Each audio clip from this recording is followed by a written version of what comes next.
અને છે શ્રી હેમલતા માતાજી. હરે કૃષ્ણ પ્રભુજી, દંડવત પ્રણામ. ધન્વંતરી માતાજી. લ્યો છો મંગલેશ્વર માતાજી આપ? હા હા પ્રભુજી, લઉં છું. ઓમ નમો ભગવતે વાસુદેવાય.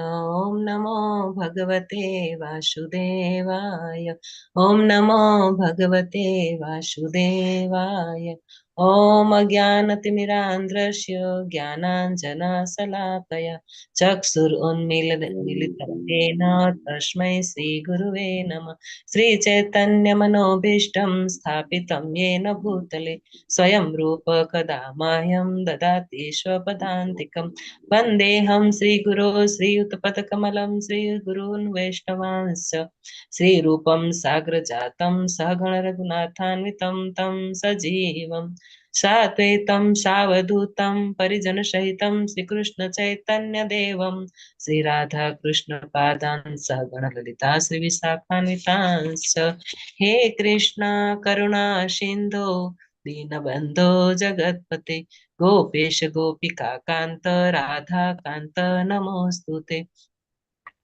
तप्त काञ्चन गौरांगी श्रीराधे वृन्दावनेश्वरी वृषभानुसुते देवी प्रणमामि हरिप्रिये.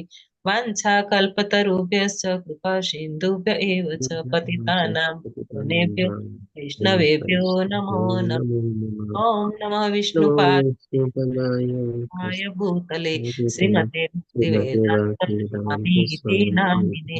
नमस्ते सरस्वती देवे गौरवाणी प्रचारिणे निर्विशेष शून्यवादी. जय श्री कृष्ण चैतन्य प्रभु नित्यानंद श्री अद्वैत गदाधर श्रीवासादि गौर भक्तवृंद. हरे कृष्णा कृष्ण कृष्ण कृष्ण हरे कृष्ण हरे, हरे हरे, हरे राम हरे राम हरे राम, राम राम राम राम हरे. हरे हरे. हरे कृष्णा प्रभुजी. हरे कृष्ण हेमलता माताजी. धन्यवाद हेमलता माताजी. हरे कृष्ण सर्वेने. श्रील પ્રભુપાદ કી જય. શ્રી રાધા ગોવિંદ પ્રણામ. ઓકે, તો આપણે અત્યારે 18મો અધ્યાય ચાલે છે.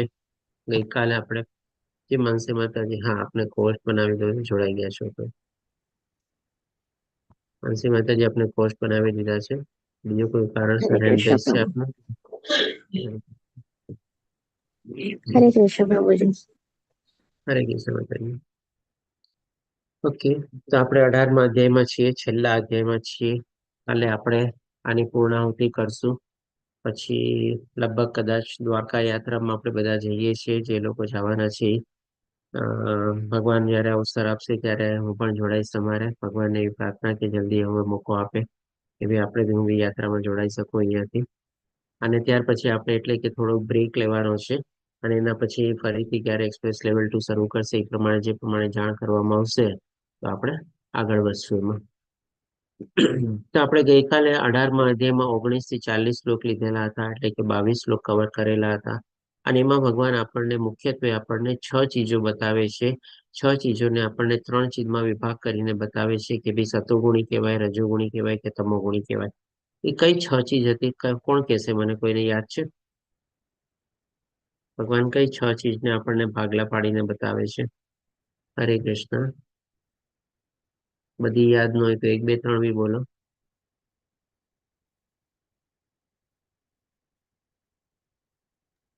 કોઈને યાદ નથી 6 ચીજ કઈ હતી ગઈકાલે આપણે કવર કરી? નીલપા માતાજી, રતિલા પ્રભુજી, પાયલ માતાજી, અક્ષય પ્રભુજી તો કદાચ કહેશે જ આપણને ડેફિનેટલી. બીજા કોઈ જવાબ હરે આપે તો કૃષ્ણ ગમશે. પ્રભુજી. જી માતાજી બોલો. પ્રભુજી સ્ટાર્ટિંગ કરતા ઈ આવે પ્રભુજી. હા, શું બોલો? જ્ઞાન કર્મ કરતા હમ જ્ઞાન કરતા કર્મ, પછી બુદ્ધિ ધ્રુતિ અને જ્ઞાન છેલ્લું? ને જ્ઞાતા. ના ના, છે બરાબર. તમે ઠીક લાઈને જતા હતા, બરાબર છે. તમે જ્ઞાન કરતા કર્મ, ધૃતિ, બુદ્ધિ અને છેલ્લું શું?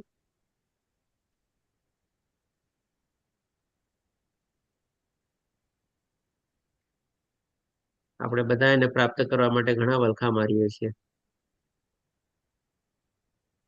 સુખ, પરમાત્મા. સુખ, સુખ. સુખ પણ રજોગુણી, તમોગુણી અને સતોગુણીના સંદર્ભમાં ભગવાન આપણને બતાવે છે. સતોગુણી સુખના સંદર્ભમાં ભગવાન શું કહે છે કે જે શરૂઆતમાં ઝેર જેવું લાગે છે પણ પછી અંતે આપણને અમૃત જેવું અનુભવાય છે. રજોગુણીના સંદર્ભમાં શું કહે છે કે શરૂઆતમાં આપણને મીઠું અને ગળ્યું લાગે છે, ગમે એવું હોય છે, પણ અંતમાં આપણને તકલીફદાયક હોય છે. અને તમોગુણી સુખ શું શરૂઆતમાં પણ એની સ્થિતિ સારી નથી હોતી અને અંતમાં પણ એની સ્થિતિ સારી નથી હોતી. કેમ ભૂલી જાઓ છો? આપણે બધા સુખ માણવા માટે કેટલી બધા પ્રયત્ન કરીએ છીએ આપણે. સાચી ઓકે, વાત છે તો આ પ્રભુજી.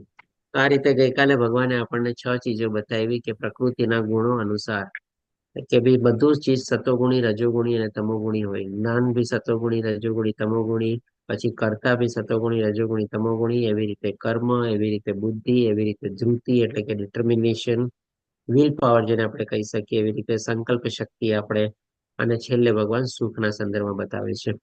હવે આજે આપણે 41 થી લઈને 60 શ્લોક એટલે કે 20 શ્લોક આજે આપણે કવર કરશું.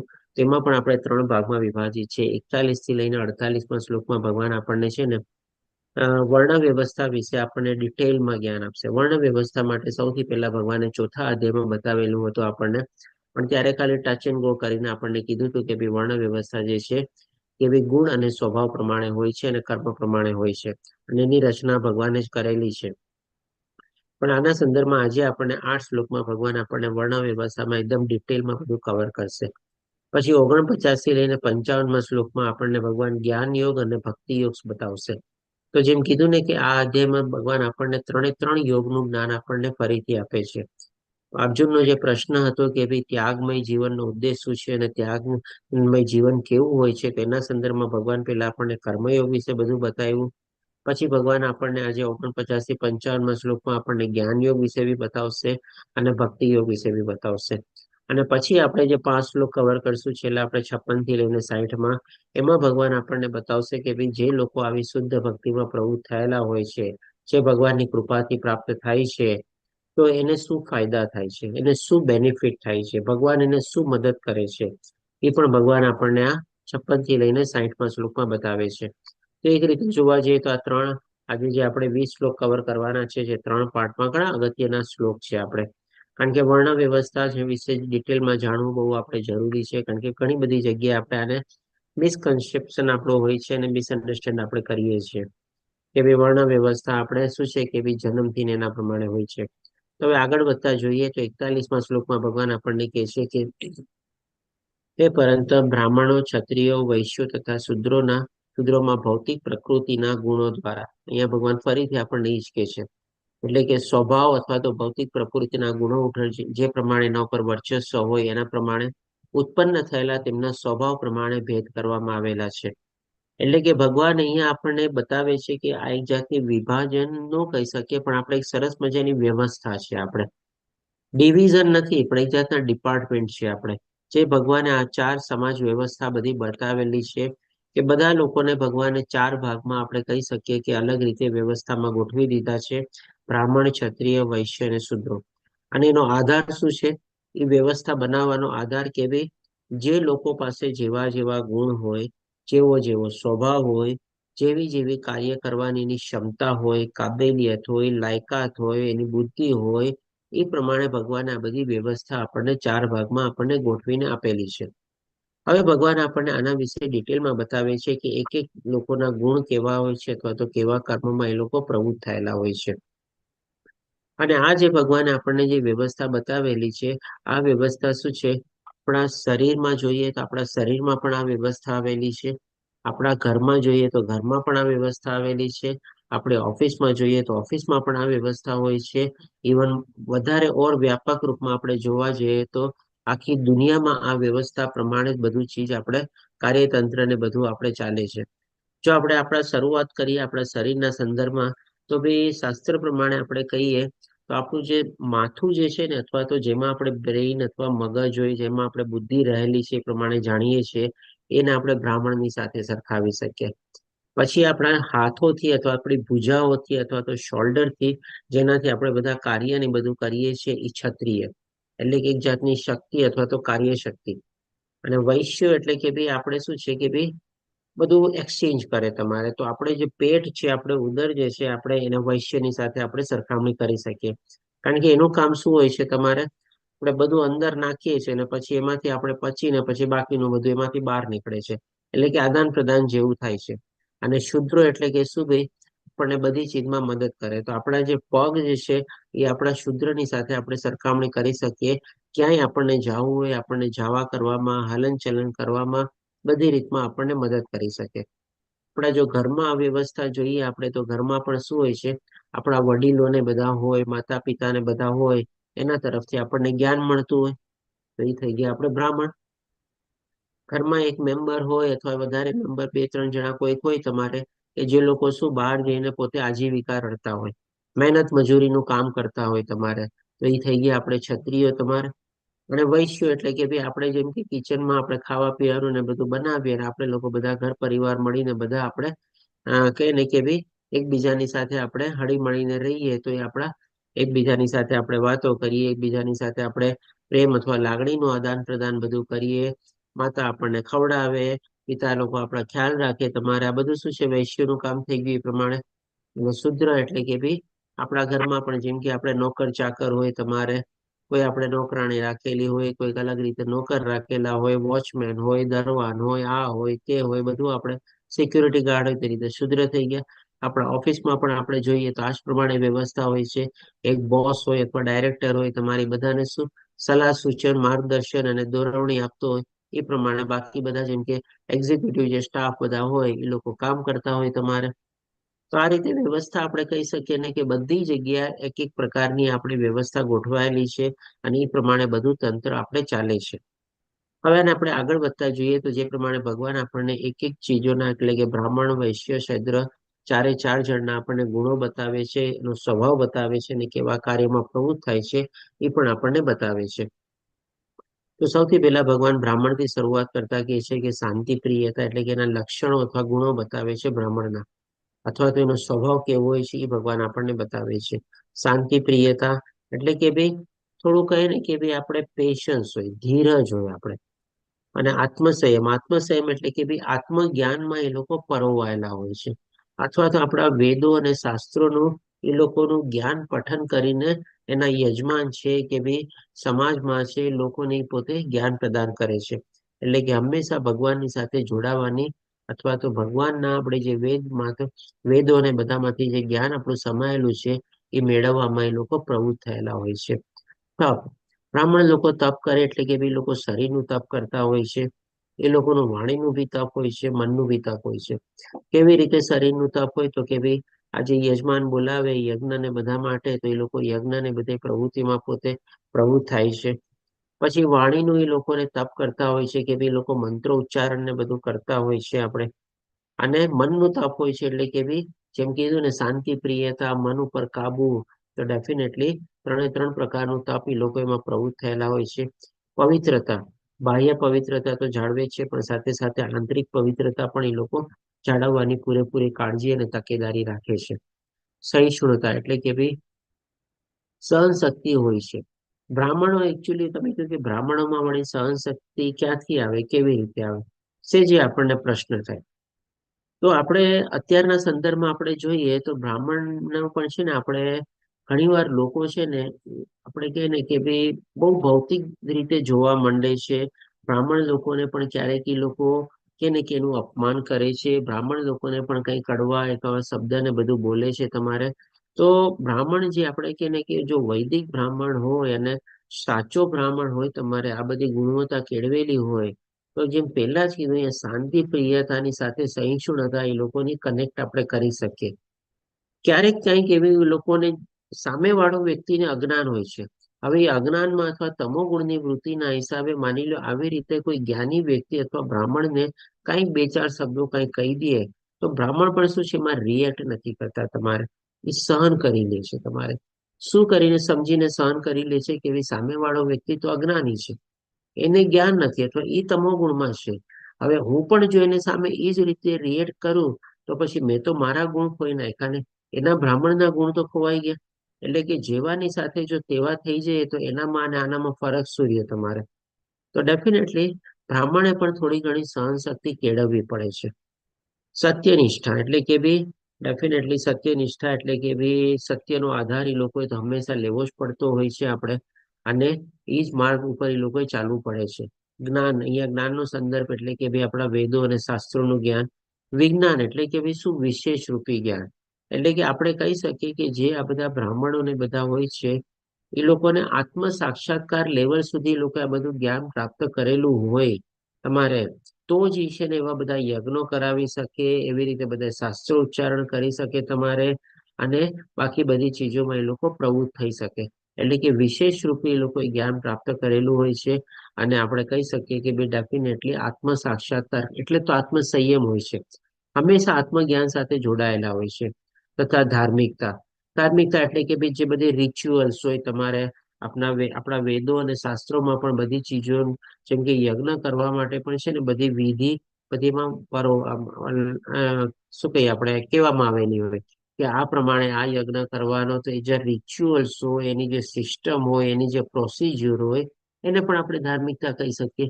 અને એ જ રીતે ફોલો કરીને આપણે એ રીતે એમાં પોતે બ્રાહ્મણ લોકો આપણને સહાય કરતા હોય. તો અહીંયા જે 9 ગુણો બતાવ્યા ભગવાને બ્રાહ્મણના, આ બધા બ્રાહ્મણના ગુણો અથવા તો એનો સ્વભાવ હોય છે. અને એના માટે ભગવાન કહે છે કે આ સર્વ સ્વાભાવિક ગુણો છે, એટલે કે જન્મતા વેદ અથવા તો એના કર્મ દ્વારા એ બધા ગુણો અથવા તો જ્ઞાન પ્રાપ્ત કરીને પોતે વિકસિત કરે છે, કે જેમના થકી બ્રાહ્મણો કર્મ કરે છે. અને આવો ગુણ સ્વભાવ અને જ્ઞાન પ્રાપ્ત કરીને એ લોકો એવા કાર્યમાં પ્રવૃત્ત થયેલા હોય છે. હવે પછી ભગવાન આપણને ક્ષત્રિય વિશે બતાવે છે. તો ક્ષત્રિયના સંદર્ભમાં ભગવાન આપણને 43મા શ્લોકમાં કહે છે વીરતા એટલે કે બહાદુરી, શક્તિ, શક્તિ એટલે કે તાકાત આપણે કહી શકીએ.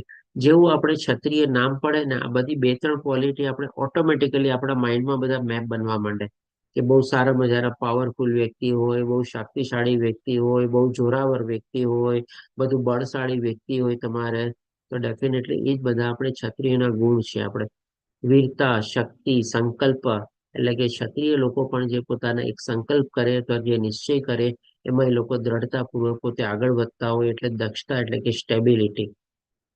કે ને કે કોઈના કેવા પ્રમાણે લોકો ચાલતા ન હોય તમારે, પોતાની શક્તિ પ્રમાણે લોકો ચાલતા હોય તમારે. અને આ બધા પહેલાના વખતમાં શું છે, આ બધા ગુણોને બધા આપણે રાજાઓમાં જોવા મળતા. જો આપણે રાજ્યની રાજા પાવરફુલ હોય તો એની પ્રજા પણ છે ને ઘણી આપણે કહીએ ને કે સુખી અને સંપન્ન થઈ શકે. અને જો શાસ્ત્રોમાંની બધામાં જે પ્રમાણે વર્ણવેલું હોય, રાજા જો નૈતિકતાથી પોતાના રાજ્ય અને પોતાની પ્રજાનું પાલન પોષણ ને બધું કરતો હોય, જે આપણે કહી શકીએ કે પેલા સતોગુણ, સતયુગ, ત્રેતાયુગ, દ્વાપર યુગમાં ઘણું બધું આપણને જોવા મળતું. ઘણા બધા એવા મોટા મોટા દાખલા છે. આપણે જેમ કે રામ ભગવાન જ આપણે રાજ્યને આપણે શું કહેવાય, રામ રાજ્ય હતું આપણે, હજી પણ આપણે એ રીતે યાદ કરીએ છીએ ને. એટલે કે ભાઈ આ બધા ગુણો જે છે રાજામાં રહેલા હોય તો એની પ્રજામાં પણ આ બધા આપણને એવી રીતે પોતે એની પ્રજા સુખ સંપન્ન થઈ શકે. યુદ્ધમાં ધૈર્ય, યુદ્ધમાં ધૈર્ય એટલે કે ભાઈ શું, ક્ષત્રિય કે ભાઈ પોતાની મરજી પ્રમાણે પોતાની પાસે શક્તિ હોય, પોતાની પાસે બળ હોય, એટલે ગમે તેના ઉપર આક્રમણ કરી દેવું, ગમે તેનો વિનાશ કરી દેવો, ગમે તેને મારી નાખવા, એવું ન હોય. આપણે ક્ષત્રિયનો પણ એ કહે ને કે ભાઈ એથિક્સ હોય બધા. આજે કોઈ આક્રમણ કરે તો એના રક્ષણ માટે એ લોકો યુદ્ધમાં પ્રવૃત્ત થાય, અથવા તો કોઈક એવી બેદરકારીથી પોતાનું રાજ્ય ચલાવતો હોય, અથવા તો અંધાધુંધી રાજ્ય ચલાવતો હોય, તો એના ઉપર એ આક્રમણ કરીને રાજ્યને પોતાનામાં સામેલ કરે તમારે. એટલે કે ડેફિનેટલી યુદ્ધ લડવામાં પણ એ લોકો આ બધી કૌશલ્યતાની સાથે સાથે ધૈર્ય બી જાણવું પડે, કે ભાઈ જરૂર વગરનું યુદ્ધમાં આપણે પ્રવૃત્ત ન થાય. એ લોકો જરૂર હોય ત્યારે એ લોકો એમાં પ્રવૃત્ત થાય, કાં તો કોઈના રક્ષણ માટે એ લોકો પ્રવૃત્ત થાય, કાં તો કોઈના આપણે કહી શકીએ કે ભાઈ એ ખોટું કાર્ય કરતો હોય એમાં એને આગળ વધવા માટે આપણે એને એ લોકો યુદ્ધ માટે લલકારે તમારે. હરે કૃષ્ણ, શશી માતાજી, ધન્યવાદ, પ્રણામ. ઉદારતા તથા નેતૃત્વ, તો ઉદારતા પણ એ જ છે કે આજે જેમ કે માની લો કોઈની સામે કઈ આક્રમણ કે કઈ કર્યું, યુદ્ધમાં પ્રવૃત્ત થયા, અને હવે સામેવાળાને એની ભૂલ સમજાય અને શરણાગત લે, તો ત્યારે આ રાજાએ પણ શું છે એમાં પણ ઉદારતા દાખવવાની, કે ભાઈ શરણાગત આવેલાને માફ કરી દેવાનો, અને એ રીતે પોતે એમાં વર્તવાનું.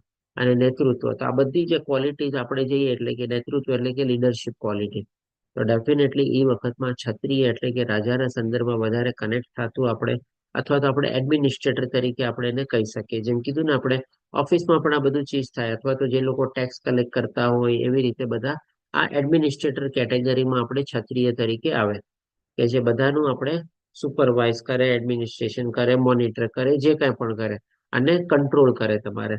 તો બધા એની પાસે આવી શક્તિ હોય, પાવર હોય, ઓથોરિટી હોય, તો જ આ બધું કાર્ય કરી શકે. એટલે કે લીડરશિપ ક્વોલિટી ને બધું પણ એનામાં હોવું જોઈએ.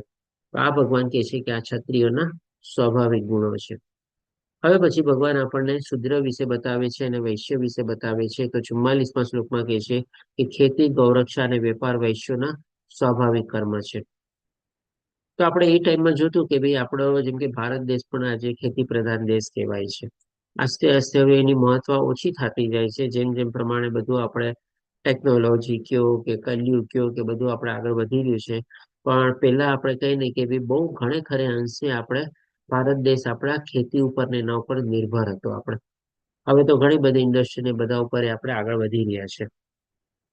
તો અહીંયા શું છે, જે ભગવાન અહીંયા આપણને સમજાવવા માંગે છે એ લોકોના ટાઈમમાં આપણે અથવા તો એ વખતમાં આપણે ઘણા લોકો બધા પાસે થોડી ઘણી જમીન રહેતી અને એ લોકો ખેતી કરતા એમ.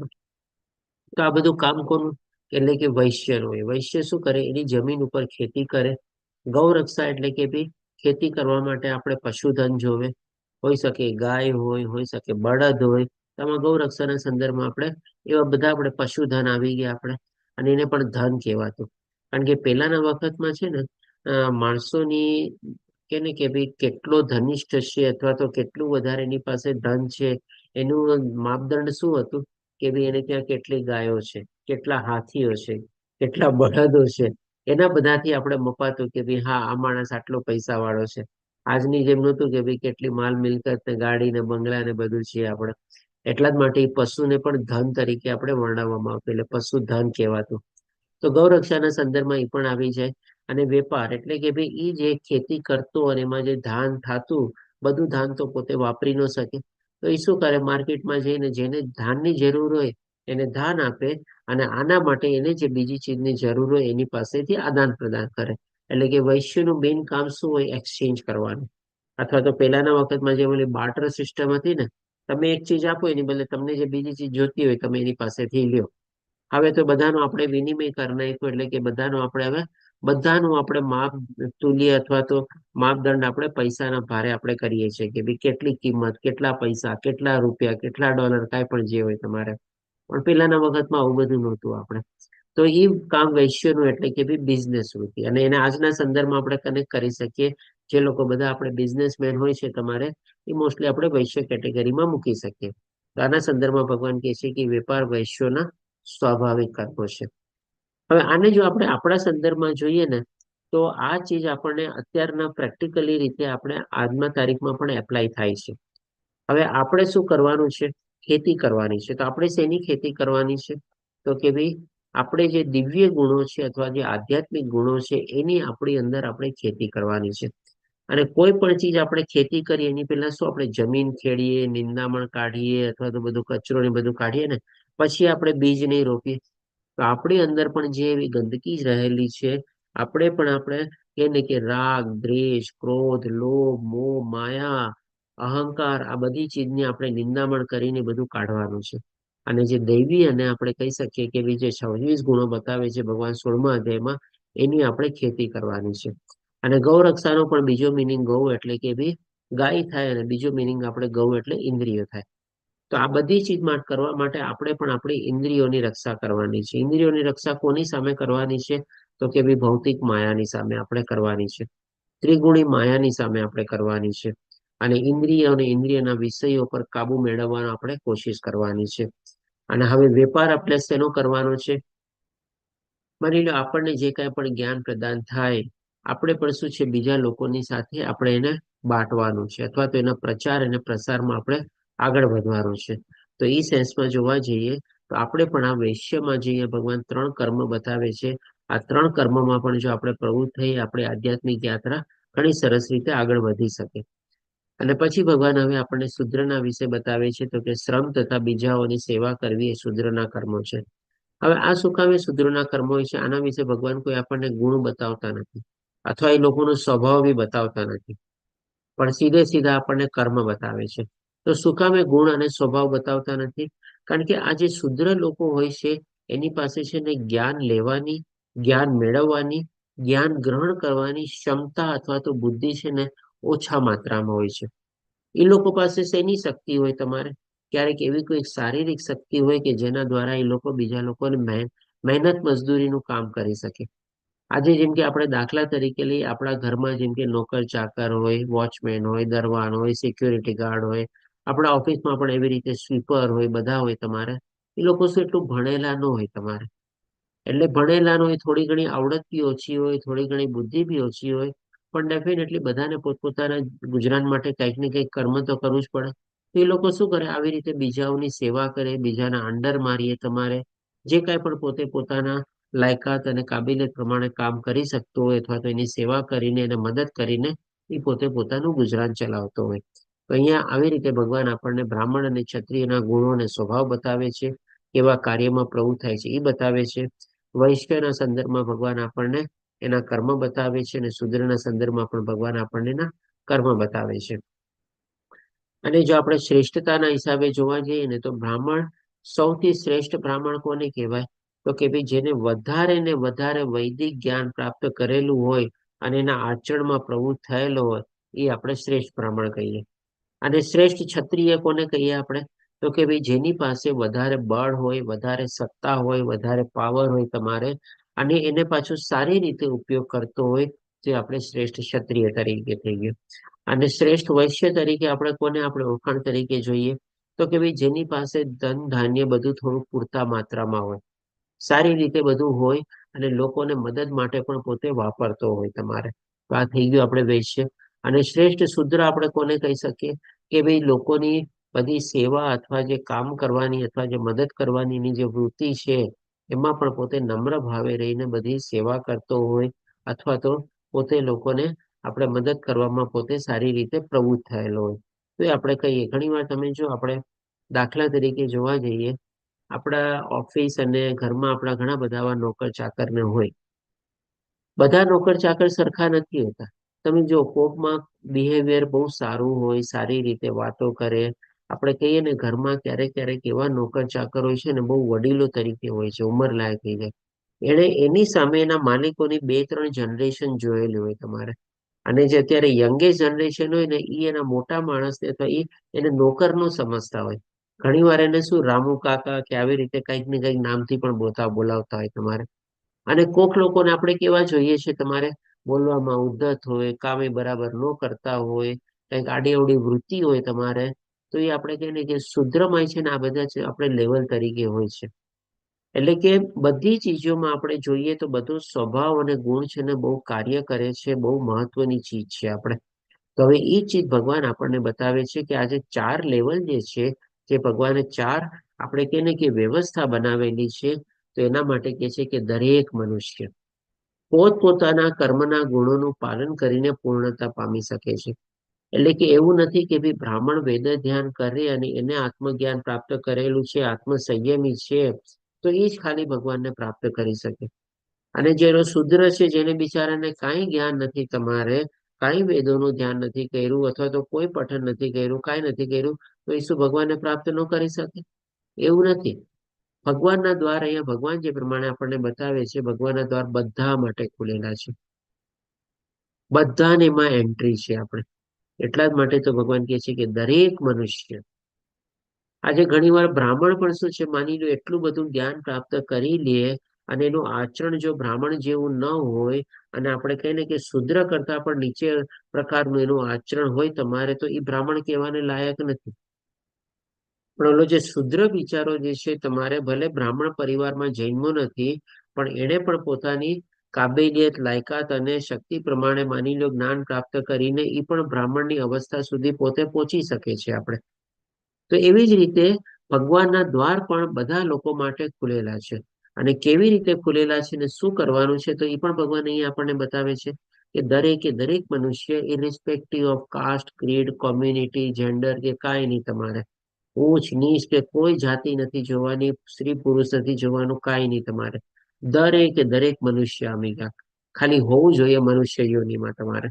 કારણ કે નીચલી યોનિમાં આ બધો અવસર એ લોકોને પ્રાપ્ત ન થાય. એટલે કે દરેકે દરેક મનુષ્ય તમારે પોતપોતાના કર્મના ગુણોનું પાલન કરીને, એટલે કે ભાઈ જે પ્રમાણે પોતે કાર્યમાં પ્રવૃત્ત થયેલો છે, જે પ્રમાણેનો સ્વધર્મ છે, એને નિભાવતા નિભાવતા પૂર્ણતા પામી શકે છે. પૂર્ણતા પામવી એટલે કે શું ભાઈ? મનુષ્ય જીવનના લક્ષ્યને પામવું. અને મનુષ્ય જીવનના લક્ષ્યને પામવું એટલે કે શું ભાઈ? ભગવાનના ધામમાં પહોંચવું.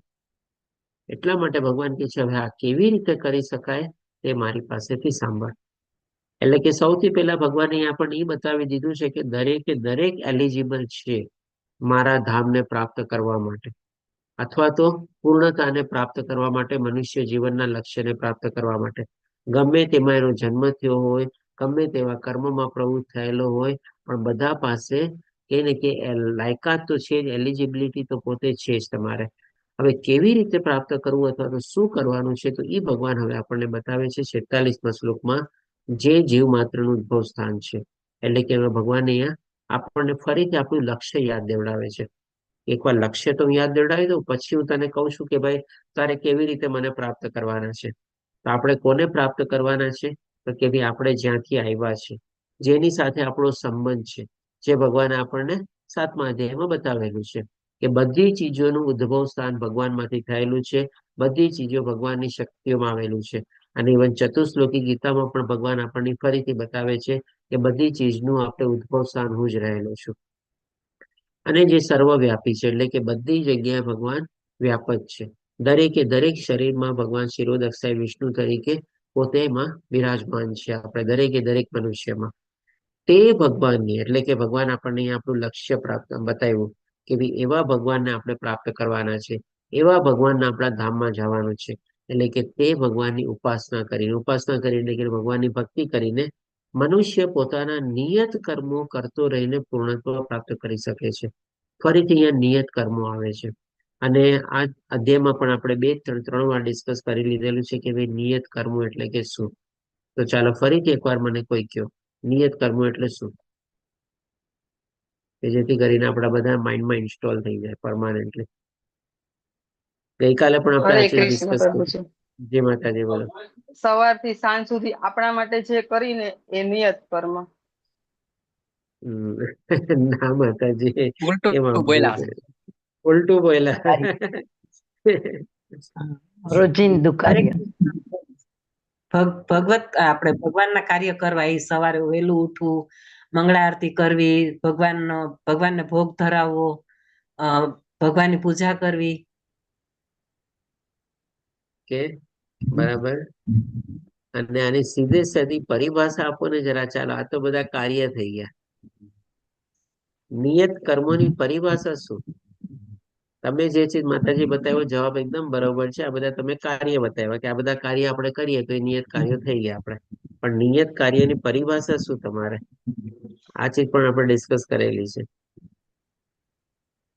ભગવાનને કેન્દ્રમાં રાખવાનું. ભગવાનને કેન્દ્રમાં રાખવાનું. કઈક કેવા ભાવથી કેન્દ્રમાં રાખવાનું?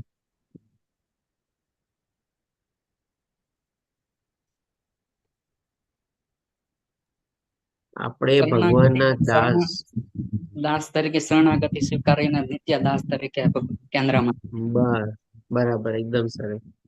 નિયત કર્મ એટલે કે ભાઈ એની જો સીધી સાદી પરિભાષા લઈએ તો કે ભાઈ આપણે ભગવાનના દાસ છીએ અને દાસ તરીકે આપણે ભગવાનની સેવા કરવાની છે. હવે સેવા કેવી રીતે થાય? તો જે પ્રમાણે માતાજી આપણને જવાબ આપ્યો, સવારે વહેલા ઉઠવાનું, મંગળા આરતી કરવાની, ભગવાનનો શૃંગાર કરવાનો, ભગવાનને ભોગ ધરાવવાનું, ભગવાનના દર્શને જવાનું, આ બધું ભગવાન માટે આપણે કર્મો કરીએ. અને હજી એક રીતે આપણે જોવા જઈએ તો જે પ્રમાણે આપણા રોજિંદા કાર્યમાં આપણે જે પ્રવૃત્ત થયેલા હોય છે, એમાં પણ આપણે ભગવાન થકી, ભગવાન દ્વારા અને ભગવાન માટે કરીએ છીએ એવો ભાવ જોડીને આપણે કરીએ, ભગવાનને હંમેશા સાથે રાખીને કરીએ, તો પણ એ આપણા નિયત કર્મો થઈ ગયા, અથવા તો એ નિષ્કામ કર્મ થઈ ગયું. આપણે ઓફિસે જઈએ, બધું કરીએ, પણ એ જો આપણા પોતાના સ્વાર્થ માટે જઈએ, એવા ભાવથી જઈએ કે ભાઈ આમાંથી તો મને આટલા પગાર મળશે, મને આટલો ફાયદો થશે, આજે મારે આટલું વેચાણ થશે, પરિવાર માટે હું આ લાવીશ, આવી રીતે લાવીશ, તમારે બધું કરીશ, તો એ બધા કર્મ આપણને બાંધે છે. પણ આપણે સવારના પૂર્વમાં માની લો આ પ્રમાણે રોજિંદુ કાર્ય આપણે કરી દીધું, ભગવાનને બધું આપણે કરી દીધું. હવે આપણે ઓફિસ જવાનું છે, આપણું એ પણ તો નિત્ય કર્મ આપણે કરવાનું જ છે.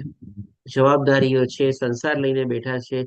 તો હવે એ જયારે આપણે જઈએ ત્યારે એમાં પણ આપણે ભગવાનને સાથે રાખીને ચાલીએ કે ભગવાન આ બધું તારા થકી જ છે.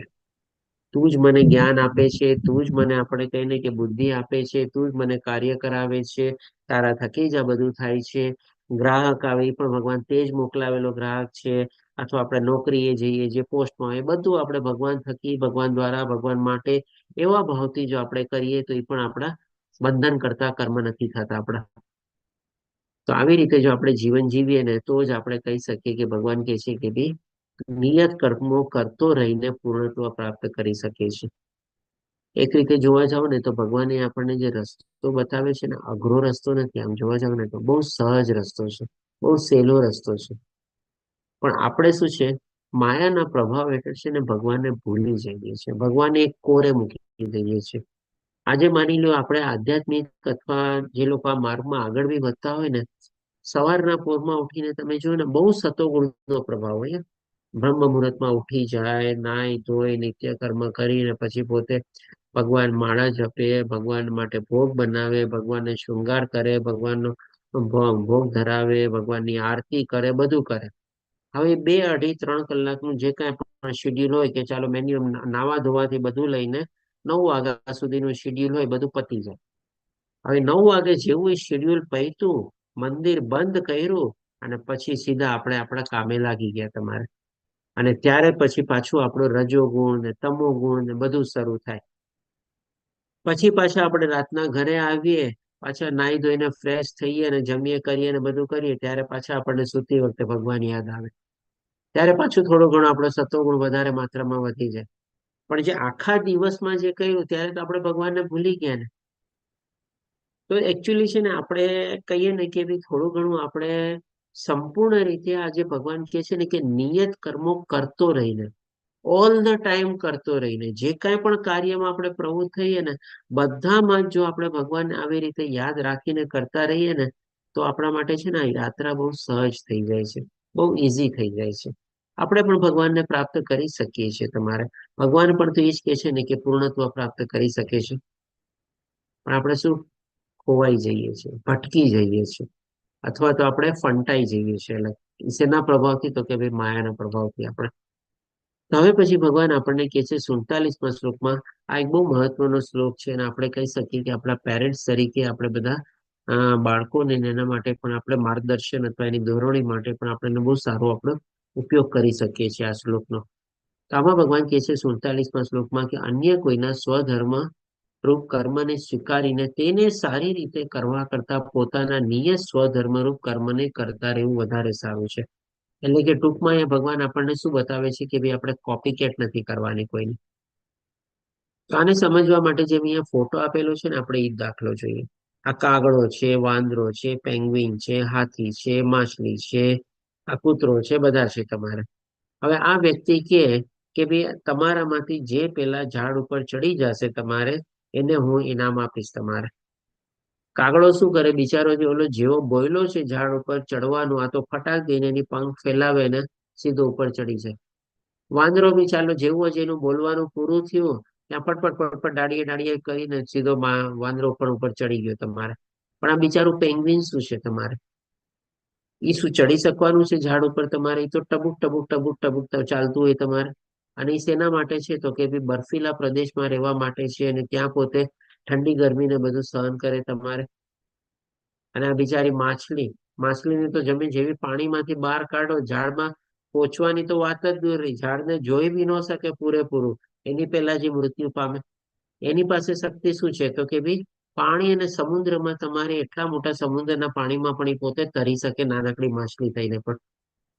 એટલે કે બધા પાસે અલગ અલગ લાયકાત છે, અલગ અલગ કાબેલિયત છે, અલગ અલગ આવડત છે તમારે. તો એ જ તો ભગવાન અહીંયા કહે છે કે ભાઈ અન્ય કોઈના સ્વધર્મને કર્મને સ્વીકારીને. માછલી કોઈથી કાગડાનો સ્વધર્મ સ્વીકારી શકે? માછલી કોઈથી ઉડી શકે? ન ઉડી શકે તમારે. અને આ કાગડો કોઈથી તમારે સમુદ્રમાં તરી શકે? તમારે ન થઈ શકે, તમારે પોસિબલ જ નથી. એટલા માટે કહે છે કે ભગવાન બીજા કોઈને કોપી કરવાની જરૂર નથી તમારે, પણ પોતાના નિયત સ્વધર્મ કર્મને કરતા રહેવું વધારે સારું છે. આજે ઘણા લોકોને આપણામાં શું છે કે ભાઈ એવું હોય છે કે ભાઈ જો ઓલાનો દીકરો સોફ્ટવેર એન્જિનિયર બની ગયો, અત્યારે એનો કમસે કમ 5 લાખ મહિને પગાર છે તમારે, તું શું કરવાનું છે ભાઈ? આપણે કહેવાય તું બી સોફ્ટ એન્જિનિયર બન ને આમ ને તેમ માની લે એ આપણા છોકરામાં કે એનામાં એ કાબેલિયત આવડત હોય કે ન હોય આપણને ખબર ન હોય પણ આપણે એની દેખાદેખીને બધું કરીએ અને ઈ છોકરાને કહીએ તો આપણે ખોટા થયા તમારે. એવી જ રીતે ક્યારેક શું છે છોકરો પણ છે ને લોકોની ક્યારેક અદેખાઈથી કંઈક કરતો હોય ને ત્યારે આપણે પણ એને સમજવું જોઈએ કે ભાઈ બેટા તારામાં શું આવડત છે એ તું જો. ઓલો ડોક્ટર બની ગયો આજે જુઓ તમારે કેટલો મોટો સર્જન બની ગયો અને કેટલા રૂપિયા કમાય છે દેશ વિદેશ ફરે છે બધે જાય છે બધે કરે છે તમારે તારામાં શું આવડે છે તારામાં છે આવડત બરોબર તો કરવાનું આપણે અધરવાઇઝ શું છે કે ભાઈ આ કોપી કેટ કરીને આપણને કોઈ ફાયદો નથી એટલે કે બંને તરફ સમજવાનું છે આજકાલના મા બાપે બી સમજવાનું છે અને આજકાલના યંગ જનરેશને પણ સમજવાનું છે. પછી હજી ભગવાન એક બીજી મહત્વની ચીજ આ શ્લોકમાં આપણને બતાવે છે કે ભલે પછી તે ક્ષતિયુક્ત રીતે કરવામાં આવતું હોય ભલે પછી તે એટલે કે શું ભાઈ પોતપોતાનો સ્વધર્મ જો દરેક કાર્યમાં કંઈક ને કંઈક દોષ હોય છે અને અથવા તો આપણે કહીએ ને કે બધામાં જન્મથી આપણે પારંગત નથી હોતા એક્સપર્ટ નથી હોતા. આજે દાખલો લઈએ કે ભાઈ માની લ્યો કોઈ મિલિટરીમાં છે હવે એ મિલિટરીમાં જાય તમારે અને સામે યુદ્ધ છેડાઈ ગયું હોય તમારે બોર્ડર ઉપર જઈને માની લો 200-500 હજાર સૈનિકોને મારી નાખે તમારે તો એમાં એને કઈ સજા થવાની છે નથી થવાની ઉલટાનું એ પાછો આવશે ને ત્યારે એને પારિતોષક આપવામાં આવશે એને ઇનામ આપવામાં આવશે એને સન્માનિત કરવામાં આવશે પણ હવે એ જ તમારે મિલિટરી મેન તમારે ઓર્ડિનરી સિવિલિયન તરીકે રહેતો હોય અને બાજુવાળાને એના પાડોશીને કઈ ઈજા પહોંચાડે તમારે એના માટેની સજા થાય કે નહીં તમારે એટલે કે પોતપોતાનો જે સ્વધર્મ હોય તમારે એને શક્તિયુક્ત રીતે એટલે કે કંઈક ને કંઈક ભૂલો બી આપણી થતી હોય તમારે શરૂઆતથી આપણે કીધું ને કે એક્સપર્ટ ન હોઈએ તમારે તો એ પણ આપણે શું છે એમાં આગળ વધવા માટે આપણે પ્રયાસો જારી રાખવાના અને પોતાના સ્વભાવ પ્રમાણેનું નિર્દિષ્ટ કર્મ કદાપી પાપથી પ્રભાવિત થતો આના માટે જે મિલિટરી વાળાનું એક્ઝામ્પલ લીધેલો એ જ છે તમારે કે ભાઈ એમાં એને કોઈ પાપ નથી મળતું સામેવાળાને 200-500 હજાર સૈનિકોને મારી નાખ્યા તો એમાં એને કોઈ પાપ નથી લાગતું તમારે. તો આ ત્રણ ચીજ ભગવાન આપણને આ શ્લોકમાં બહુ મહત્વની બતાવે છે એક તો ભાઈ આપણી આવડત આપણી કાબેલિયત આપણી શારીરિક શક્તિ પ્રમાણે બૌદ્ધિક શક્તિ પ્રમાણે આપણે આપણો સ્વધર્મ ચૂઝ કરવાનો છે. બીજું શું છે કે ભાઈ શરૂઆતમાં ભલે આપણને એમાં પણ તકલીફ થાય ભૂલો થાય આપણી પાછા પડીએ તમારે નિષ્ફળતા મળે પણ આપણે એમાં ડટી રહીને આપણે એમાં લાગેલું રહેવાનું છે. બીજી ચીજ અને ત્રીજી ચીજ ભગવાન આપણને બતાવે છે કે ભાઈ આપણા સ્વધર્મમાં કોઈ પણ જાતનું જો ભલે ઇનહેરન્ટ જે દોષ રહેલો હોય અથવા તો એમાં કોઈ એવી કે નહીં કે ભાઈ પાપવૃત્તિ પણ રહેલી હોય તમારે તો પણ એનાથી આપણને પાપ લાગતું નથી. આજે જેમ કે અર્જુન ક્ષત્રિય હતો તમારે એ યુદ્ધ લડત અને બધા લોકોને મારી નાખત તો ભગવાને તો એને કીધેલું જ હતું કે તારો સ્વધર્મ નિભાવતા નિભાવતા જો તું લોકોને મારીશ તો એમાં તને કોઈ જાતનું પાપ નહીં લાગે તમને અને જો મૃત્યુ થશે તોય તને સ્વર્ગ મળશે. તો ડેફિનેટલી આપણે આપણો સ્વધર્મ નિભાવતા હોય આમાં આવા બધા દોષો રહેલા હોય શરૂઆતમાં આપણને નિષ્ફળતા બી મળે તો પણ એમાં આપણે આગળ વધવા માટે કોશિશ કરવી જોઈએ ઇન્સ્ટેડ ઓફ કે ભાઈ આપણે બીજાને કોપી કરીને આપણે એમાં આગળ વધવાની આપણી ઈચ્છા દર્શાવીએ તો. હવે પછી ભગવાન આપણને 48મા શ્લોકમાં કહે છે કે જેવી રીતે અગ્નિ ધુમાડાથી આવૃત હોય છે કારણ કે બધા કાર્યમાં કંઈક ને કંઈક દોષ રહેલો હોય છે તેવી રીતે દરેક પ્રયાસ કોઈક દોષથી આવૃત હોય છે માટે હે અર્જુન મનુષ્ય સ્વભાવજન્ય કર્મનો ત્યાગ કરવો જોઈએ નહીં ભલે ને તે દોષોથી ભરપૂર હોય. આના સંદર્ભમાં છે ને જો તમને એક નાનકડો એક્ઝામ્પલ આપું જેમ કે સમજ લો મારું પ્રોફેશન ચાર્ટર્ડ એકાઉન્ટન્ટ છે તમારે લોકો શું કહેતા હોય છે મજાક મજાકમાં તમારે કે ભાઈ ચાર્ટર્ડ એકાઉન્ટન્ટની જિંદગી છે ને બહુ લાંબી હોય તમારે શું કામ એ લાંબી હોય તો કે ભાઈ એને બધાના પાપ ગયા હોય તમારે આ તો just to be on lighter સાઈડથી તમારે પણ આજે હું તમને કહું આજે આપણે શું છે બધા બિઝનેસમેન હોય ગમે તે હોય બધાની આપણી એક વૃત્તિ શું હોય ટેક્સ બચાવો ટેક્સ બચાવો ટેક્સ બચાવો તમારે હમણાં થોડો માર્ચ મહિનો ચાલે છે એટલે મેં કીધું ચાલો થોડું ઘણું શેર કરો તમારી સાથે બધાની એ વૃત્તિ હોય તમારે. હવે હું જયારે સીએ પ્રેક્ટિસ કરતો હતો મારે ભારત દેશમાં ને એમાં ત્યારે બધા લોકો આવીને આ ચીજ કહેતા હોય. હવે મારી ડ્યુટી શું હોય તમારે ક્લાયન્ટ જયારે આવે તમારે ત્યારે મારે એને બંને ચીજ દેખાડી દેવાની કે ભાઈ જો આપણે નિયમ પ્રમાણે આ ચીજ થવી જોઈએ તમે આ ચીજ કરવા માંગો છો એ આ નિયમનું ઉલ્લંઘન છે એની જો તમે નિયમનું ઉલ્લંઘન કરશો તો તમને આ ચીજ થશે આ ચીજ થશે આમ થઈ શકે આમ નીકળી બી જાય કાંઈ બી થાય ગમે તે રીતે તમારે પછી શું કરે હા ચાલો ને આપણે તો થોડું રિસ્ક લઈએ, આપણે આવી રીતે આમ કરીએ. તો હવે જેમ કે ઈ માની લો કંઈક ખોટું એવું કંઈક આપણને નિયમના ઉલ્લંઘન કરીને આપણને કરવાનું કહેતો હોય, આપણે મારે એઝ અ સીએ તરીકે મારી ડ્યુટી શું બની જાય ત્યારે તમારે? ઠીક છે ભાઈ, તું જે કેસ જેવી તારી મરજી. એટલે કે ભાઈ મેં મારો સ્વધર્મ નિભાવ્યો ને એઝ અ સીએ તરીકે, તમારે એની પ્રમાણે બધી એડવાઇસ આપી દીધી કે ભાઈ આમ થઈ શકે, આમ બી થઈ શકે તમારે. જો આ તું કરસ આમ છે, આ તું કરસ એ આમ છે તમારે. પણ હવે પછી જેમ ઈ કે તમારે ચાલવાનું તમારે. તો એ તો પણ ભગવાને પણ આપણને એ જ બતાવે છે કે ભાઈ મનુષ્ય સ્વજન્મ કર્મનો ત્યાગ કરવો જોઈએ નહીં, ભલે તે દોષોથી ભરપૂર હોય. એટલે કે હું એ દોષથી બંધાતો નથી તમારે. હમ. જી સચી માતાજી, આપનો હેન્ડ રેઝ છે, શું કહો છો? હરે કૃષ્ણ પ્રભુજી, પણ હરે તમે એને કૃષ્ણ. સાચી વાત તો કહી શકો ને કે આમ થઈ શકે એમ. તો ઈજ તો મેં એને કીધું કે આનાથી હું એને જોખમ બધી છે, ચીજ બતાવી, હું એને બધી જોખમ ચીજ છે એમ તો બતાવી કહી દઉં. શકો ને, જોખમ ઈજ છે તો એમ મેં તો તમને કહી શકો. કીધું ને કે ભાઈ જો નિયમ પ્રમાણે આ ચીજ છે, આમ થવું જોઈએ. તું જે હમ કેસ આમ કરવું છે તારે, તેમાં તને આમ બી થઈ શકશે અને આમ બી થઈ શકશે તારે. તને આ હમ નુકસાન બી થઈ શકે છે, અને જો તારા કરવા પ્રમાણે થોડું નીકળી ગયું, બરાબર થયું, તો કદાચ તને આટલો ફાયદો બી થઈ શકે તમારે. હમ સિક્કાની બંને બાજુ આપણે એને સમજાવી દઈએ, પછી એ ડિસિઝન એને લેવાનું છે તમારે. બરાબર. અને માની લો એ કઈક એવું કરવાનું કે ભાઈ તો ભાઈ હું તો મારા સ્વધર્મના હિસાબે પ્રમાણે ચીજ કરી દીધો તમારે.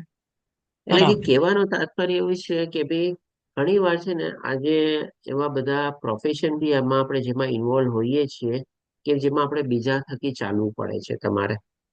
તો એમાં આપણને છે ને ઈ દોષ નથી લાગતો, આપણે કહી શકીએ, જો આપણે એને બતાવેલું ને બધું ડિસ્ક્લોઝ કરેલું હોય તો. પણ જો આપણે એની સાથે સાથે ખોટી રીતે સાથ આપીએ ને તો આપણે પણ એમાં પ્રવૃત્ત થઈ જઈએ છીએ.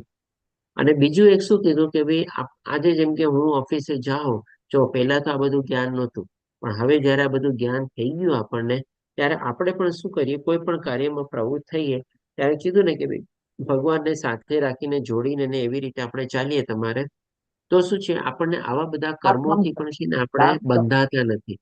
અથવા તો એમાં જે શશી માતાજી આપણે મ્યુટ કરું છું, તો એમાં જે કાંઈ પણ એવા દોષ રહેલા હોય છે, એવી કોઈ પાપ વૃત્તિ રહેલી હોય છે, એનાથી આપણે છે ને નિષ્પૃહ થઈ જઈએ છીએ, અથવા તો આપણે આઇસોલેટેડ થઈ જઈએ છીએ. એક રીતે આપણે એમાં છે ને બંધાતા નથી સંપૂર્ણ રીતે તમારે.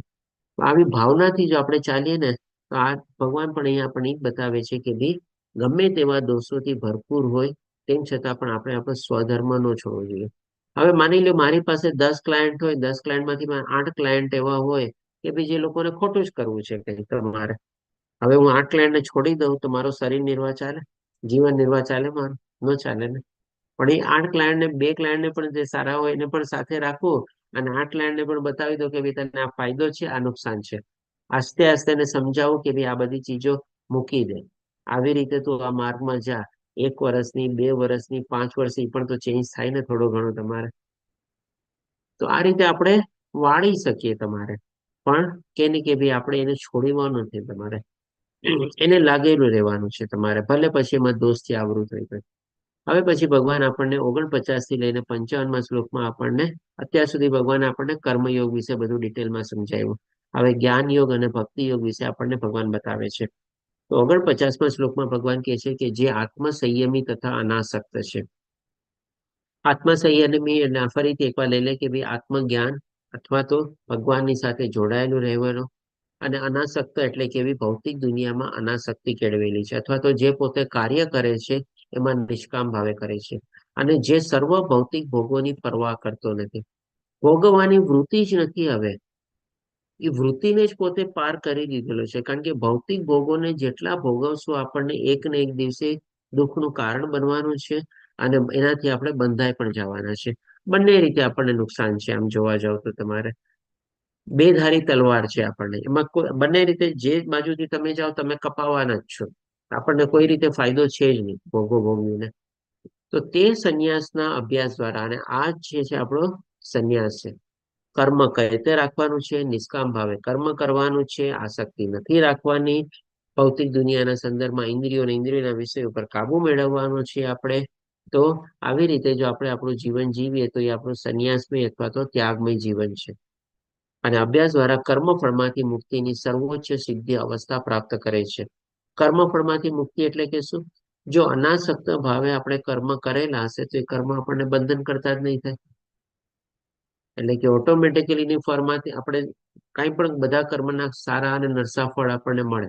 પણ આપણે અનાસક્ત થઈને નિષ્કામ ભાવે જો કર્મ કર્યા હોય તો એના સારા અને નરસા ફળથી તો આપણે બંધાતા જ નથી તમારે, અથવા તો આપણે મુક્તિની અવસ્થા સુધી આપણે આગળ વધીએ છીએ.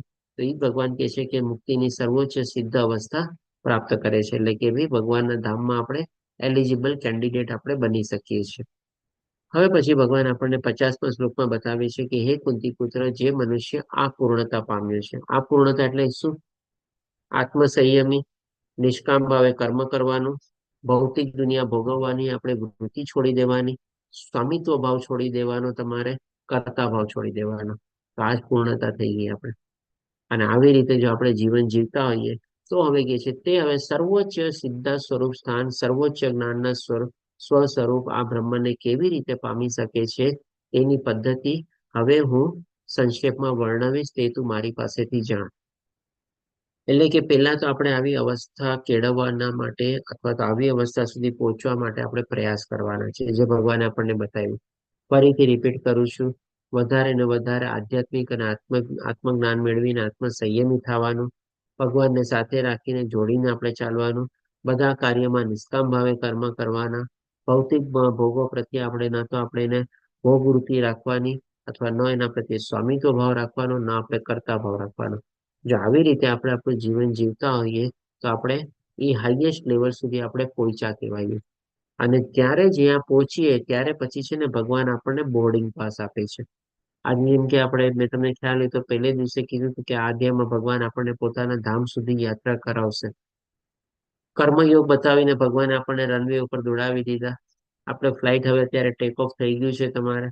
હવે એકદમ હાઈટ ઉપર આપણે પહોંચી ગયા છે, ક્રુઇઝિંગ સ્પીડ ઉપર આપણે પહોંચી ગયા છે. અને હવે ભગવાને આપણને ઓલરેડી ટિકિટ આપશે કે આલે આ તારા વૈકુંઠ લોકની ટિકિટ છે. તો એ જ હવે ભગવાન બતાવવા જઈ રહ્યા છે કે હવે આ પદ્ધતિ હું તને સંક્ષેપમાં વર્ણવીશ. તો 51, 52 અને 53મા શ્લોકમાં ભગવાન એ ચીજ હવે આપણને બતાવે છે. તો કે છે ભગવાન આપણને પોતાની બુદ્ધિથી શુદ્ધ થઈને. બુદ્ધિ શુદ્ધ કેવી રીતે થાય? ગઈકાલે આપણે જાણ્યા કે ભાઈ સતોગુણી બુદ્ધિ, રજોગુણી બુદ્ધિ અને તમોગુણી બુદ્ધિ 3 બુદ્ધિ હોય છે. આમાં સતોગુણી બુદ્ધિથી પણ ઉચ્ચ અવસ્થાની બુદ્ધિની આપણે ભગવાન વાત કરે છે કે ભાઈ જે બુદ્ધિ દ્વારા આપણને ખબર હોય કે શું કરવું જોઈએ, શું ન કરવું જોઈએ, કેવી રીતે કરવું જોઈએ, કેવી રીતે ન કરવું જોઈએ. બુદ્ધિમાં આપણા કોઈ રીતે આપણે કહી શકીએ ભાઈ અજ્ઞાનની આપણી વૃત્તિથી આપણે પીડાતા ન હોઈએ, સંપૂર્ણ રીતે જ્ઞાનમય અવસ્થામાં આપણે પ્રાપ્ત થયેલા હોઈએ, તો એ આપણી બુદ્ધિની શુદ્ધતા છે. આપણે પછી ધૈર્યપૂર્વક બધી ચીજમાં આપણે ધીરજ રાખવાની છે, પર્ટિક્યુલરલી આધ્યાત્મિક માર્ગમાં. પછી કે છે મનને સંયમમાં રાખીને. મનને સંયમમાં રાખવાનું એટલે કે મનમાં જે બધી ઈચ્છાઓ ઉદ્ભવતી હોય એના ઉપર આપણે કાબુ મેળવવાનો છે. સાગરમાંથી મોજા ઉછળીને સાગરમાં સમાઈ જાય એવી રીતે મનમાંથી પણ જે ઈચ્છાઓ ઉભરાતી હોય એને આપણે મનમાં સમાવી દેવાના છે. તો એ જ આપણું થઈ ગયું મનનો સંયમ. આપણે અને ઇન્દ્રિય તૃપ્તિના વિષયોનો ત્યાગ કરીને, એટલે કે ભૌતિક દ્રષ્ટિએ આપણે ઇન્દ્રિયોના જે બધા વિષયો છે, મને આ જોવું ગમે, આ ખાવું ગમે, આમ કરવું ગમે, તેમ કરવું ગમે, આ બધા ઉપર આપણે સંપૂર્ણ રીતે આપણે કાબુ મેળવેલો હોવો જોઈએ. રાગ તથા દ્વેષથી મુક્ત થઈને. રાગ અને દ્વેષ એટલે કે લાઈક અને ડિસલાઈક, ગમવું ન ગમવું, અથવા તો કોઈ ચીજ પ્રત્યે બહુ આકર્ષણ રહેવું અને કોઈ ચીજ પ્રત્યે આપણને ઈર્ષ્યા ઉદ્ભવે કે ભાઈ કેમ આમ થઈ ગયું. આ બધી ચીજોથી આપણે મુક્ત થવાનું છે. જે મનુષ્ય એકાંત સ્થાનમાં નિવાસ કરે છે. એકાંત સ્થાન એટલે કે જો બને ત્યાં સુધી આપણે આધ્યાત્મિકમાં અલ્ટિમેટલી તો બધું છોડવાનું જ છે આપણે. તો શું કામે આપણે પહેલેથી જ છોડવાની વૃત્તિ ન કેળવીએ? શું કામે આપણે વિચારીએ કે ભાઈ આ મારો દીકરો, આ મારી વહુ, આ મારું ઘર, આ મારું આ બધું મારું મારું કરીને શું ફાયદો મળે છે? કાંઈ નથી મળવાનું આપણને. તો જેટલું આપણે છોડશું એટલું આપણે ફાયદામાં રહીશું આપણે. અને એકાંત સ્થાનનો મતલબ આજે એમ કે આપણે માની લો 2-4 દીકરા હોય, આપણી 2-4 વહુઓ હોય, કોઈ આપણી અત્યારે સાથે નથી રહેતા. હું તો કહું છું બહુ સારું છે. ચાલો આપણે આપણું કરતા હોઈએ અને આપણે ભગવાનની ભક્તિમાં આપણે પ્રવૃત્ત થયેલા હોઈએ અને આપણને કહી શકીએ કે આપણે આપણી ચોઈસ પ્રમાણે આપણે એવા ભક્તોનો સંગ કેળવવા માટે આપણે પ્રવૃત્ત થઈએ. માની લો આજે આપણને એકલું નથી ગમતું, ભગવાનની ભક્તિ કરવામાં પણ આપણને કોકનો સાથ અને સહકારની જરૂર પડે છે, તો આપણે શું એવા ભક્તની આપણે ખોજ કરશું કે ભાઈ એ પણ મને એમાં મદદરૂપ થાય. અથવા તો મારી સાથે જોડાય, જેથી કરીને મારી એકલતા વહી જાય. તો એ સેન્સમાં આપણે લેવાનું છે. બાકી જો અધરવાઇઝ આપણે એકલા આપણને ગમતું હોય ને એકલા આપણે ભગવાનની ભક્તિમાં પ્રવૃત્ત થતા હોઈએ અને રહી શકતા હોઈએ તો નથિંગ લાઈક ધેટ, બહુ જ સારી ચીજ છે આપણે. એના કેવી જે બાકી બધા લોકો આપણી સાથે મળશે કે જે લોકો ભૌતિકવાદી છે તો ઉલટાની આપણી ભક્તિમાં આપણને નુકસાન થશે. અને એ નુકસાન થતા થતા ક્યારે આપણે મોહિત બી થઈ જશું અને ક્યારે મૃત્યુ આવી જશે આપણને ખબર બી નહીં પડે આપણને. તો બેટર છે કે ભાઈ આપણે એને કેવાય, આપણે ઓલું કહેવત છે ને કે ભાઈ દૂધનો દાઈજો છાશ ફૂકીને પીવે, સૂકા મેવા બંધા સમ છૂટા ને હાય છૂટા, જવા દે હવે બસ ખુશ થવાનું આપણે કહીએ ને તો. અને જે અલ્પાહારી છે, શરીરના નિર્વાહ માટે જેટલું ખાવાની જરૂર છે ખાઈ લેવાનું આપણે બસ. કહીએ ને કે પછી છે ને આપણને બહુ એમાં સમય બી વાપરવાની જરૂર નથી હોતી. આપણે જો આપણને ખાવાનો શોખ હોય તો આપણે એના માટે સમય કેટલો આપવો પડે. એવી બધી ચીજો માર્કેટમાંથી લેવા જાઓ, તમે ઘરમાં બનાવો, પ્લસ પૈસા તો લાગે તમારે, નો ડાઉટ. પણ માની લો ભગવાને દીધેલું બધું હોય તમારી પાસે, પણ આપણને ખાવાની વૃત્તિ ઉપર જ આપણને કંટ્રોલ આવી ગયો તમારે, ના લેવા જવાની માથાકૂટ, ના બનાવવાની માથાકૂટ, કાંઈ નહીં. આજે આપણે તમે વિચારો કે ભાઈ મારે રોટલી દાળ ભાત શાક જમવું છે, તમારે બધી ચીજ બનાવવા માટે કેટલી માથાકૂટ. એના બદલે તમે હવે અત્યારે ફળાહારી થઈ જાઓ કે ભાઈ ચાલો મારે હવે દૂધ ઉપર, ફ્રૂટ ઉપર અને ડ્રાય ફ્રૂટ ઉપર જ મારે મારું જીવન નિર્વાહ કરવો છે. તમારે કઈ બનાવવાની માથાકૂટ. હું તો કઉ છું તમને વાસણ ન જોવે એટલા, તમને ગેસ ન જોવે, કાંઈ ન જોવે તમારે.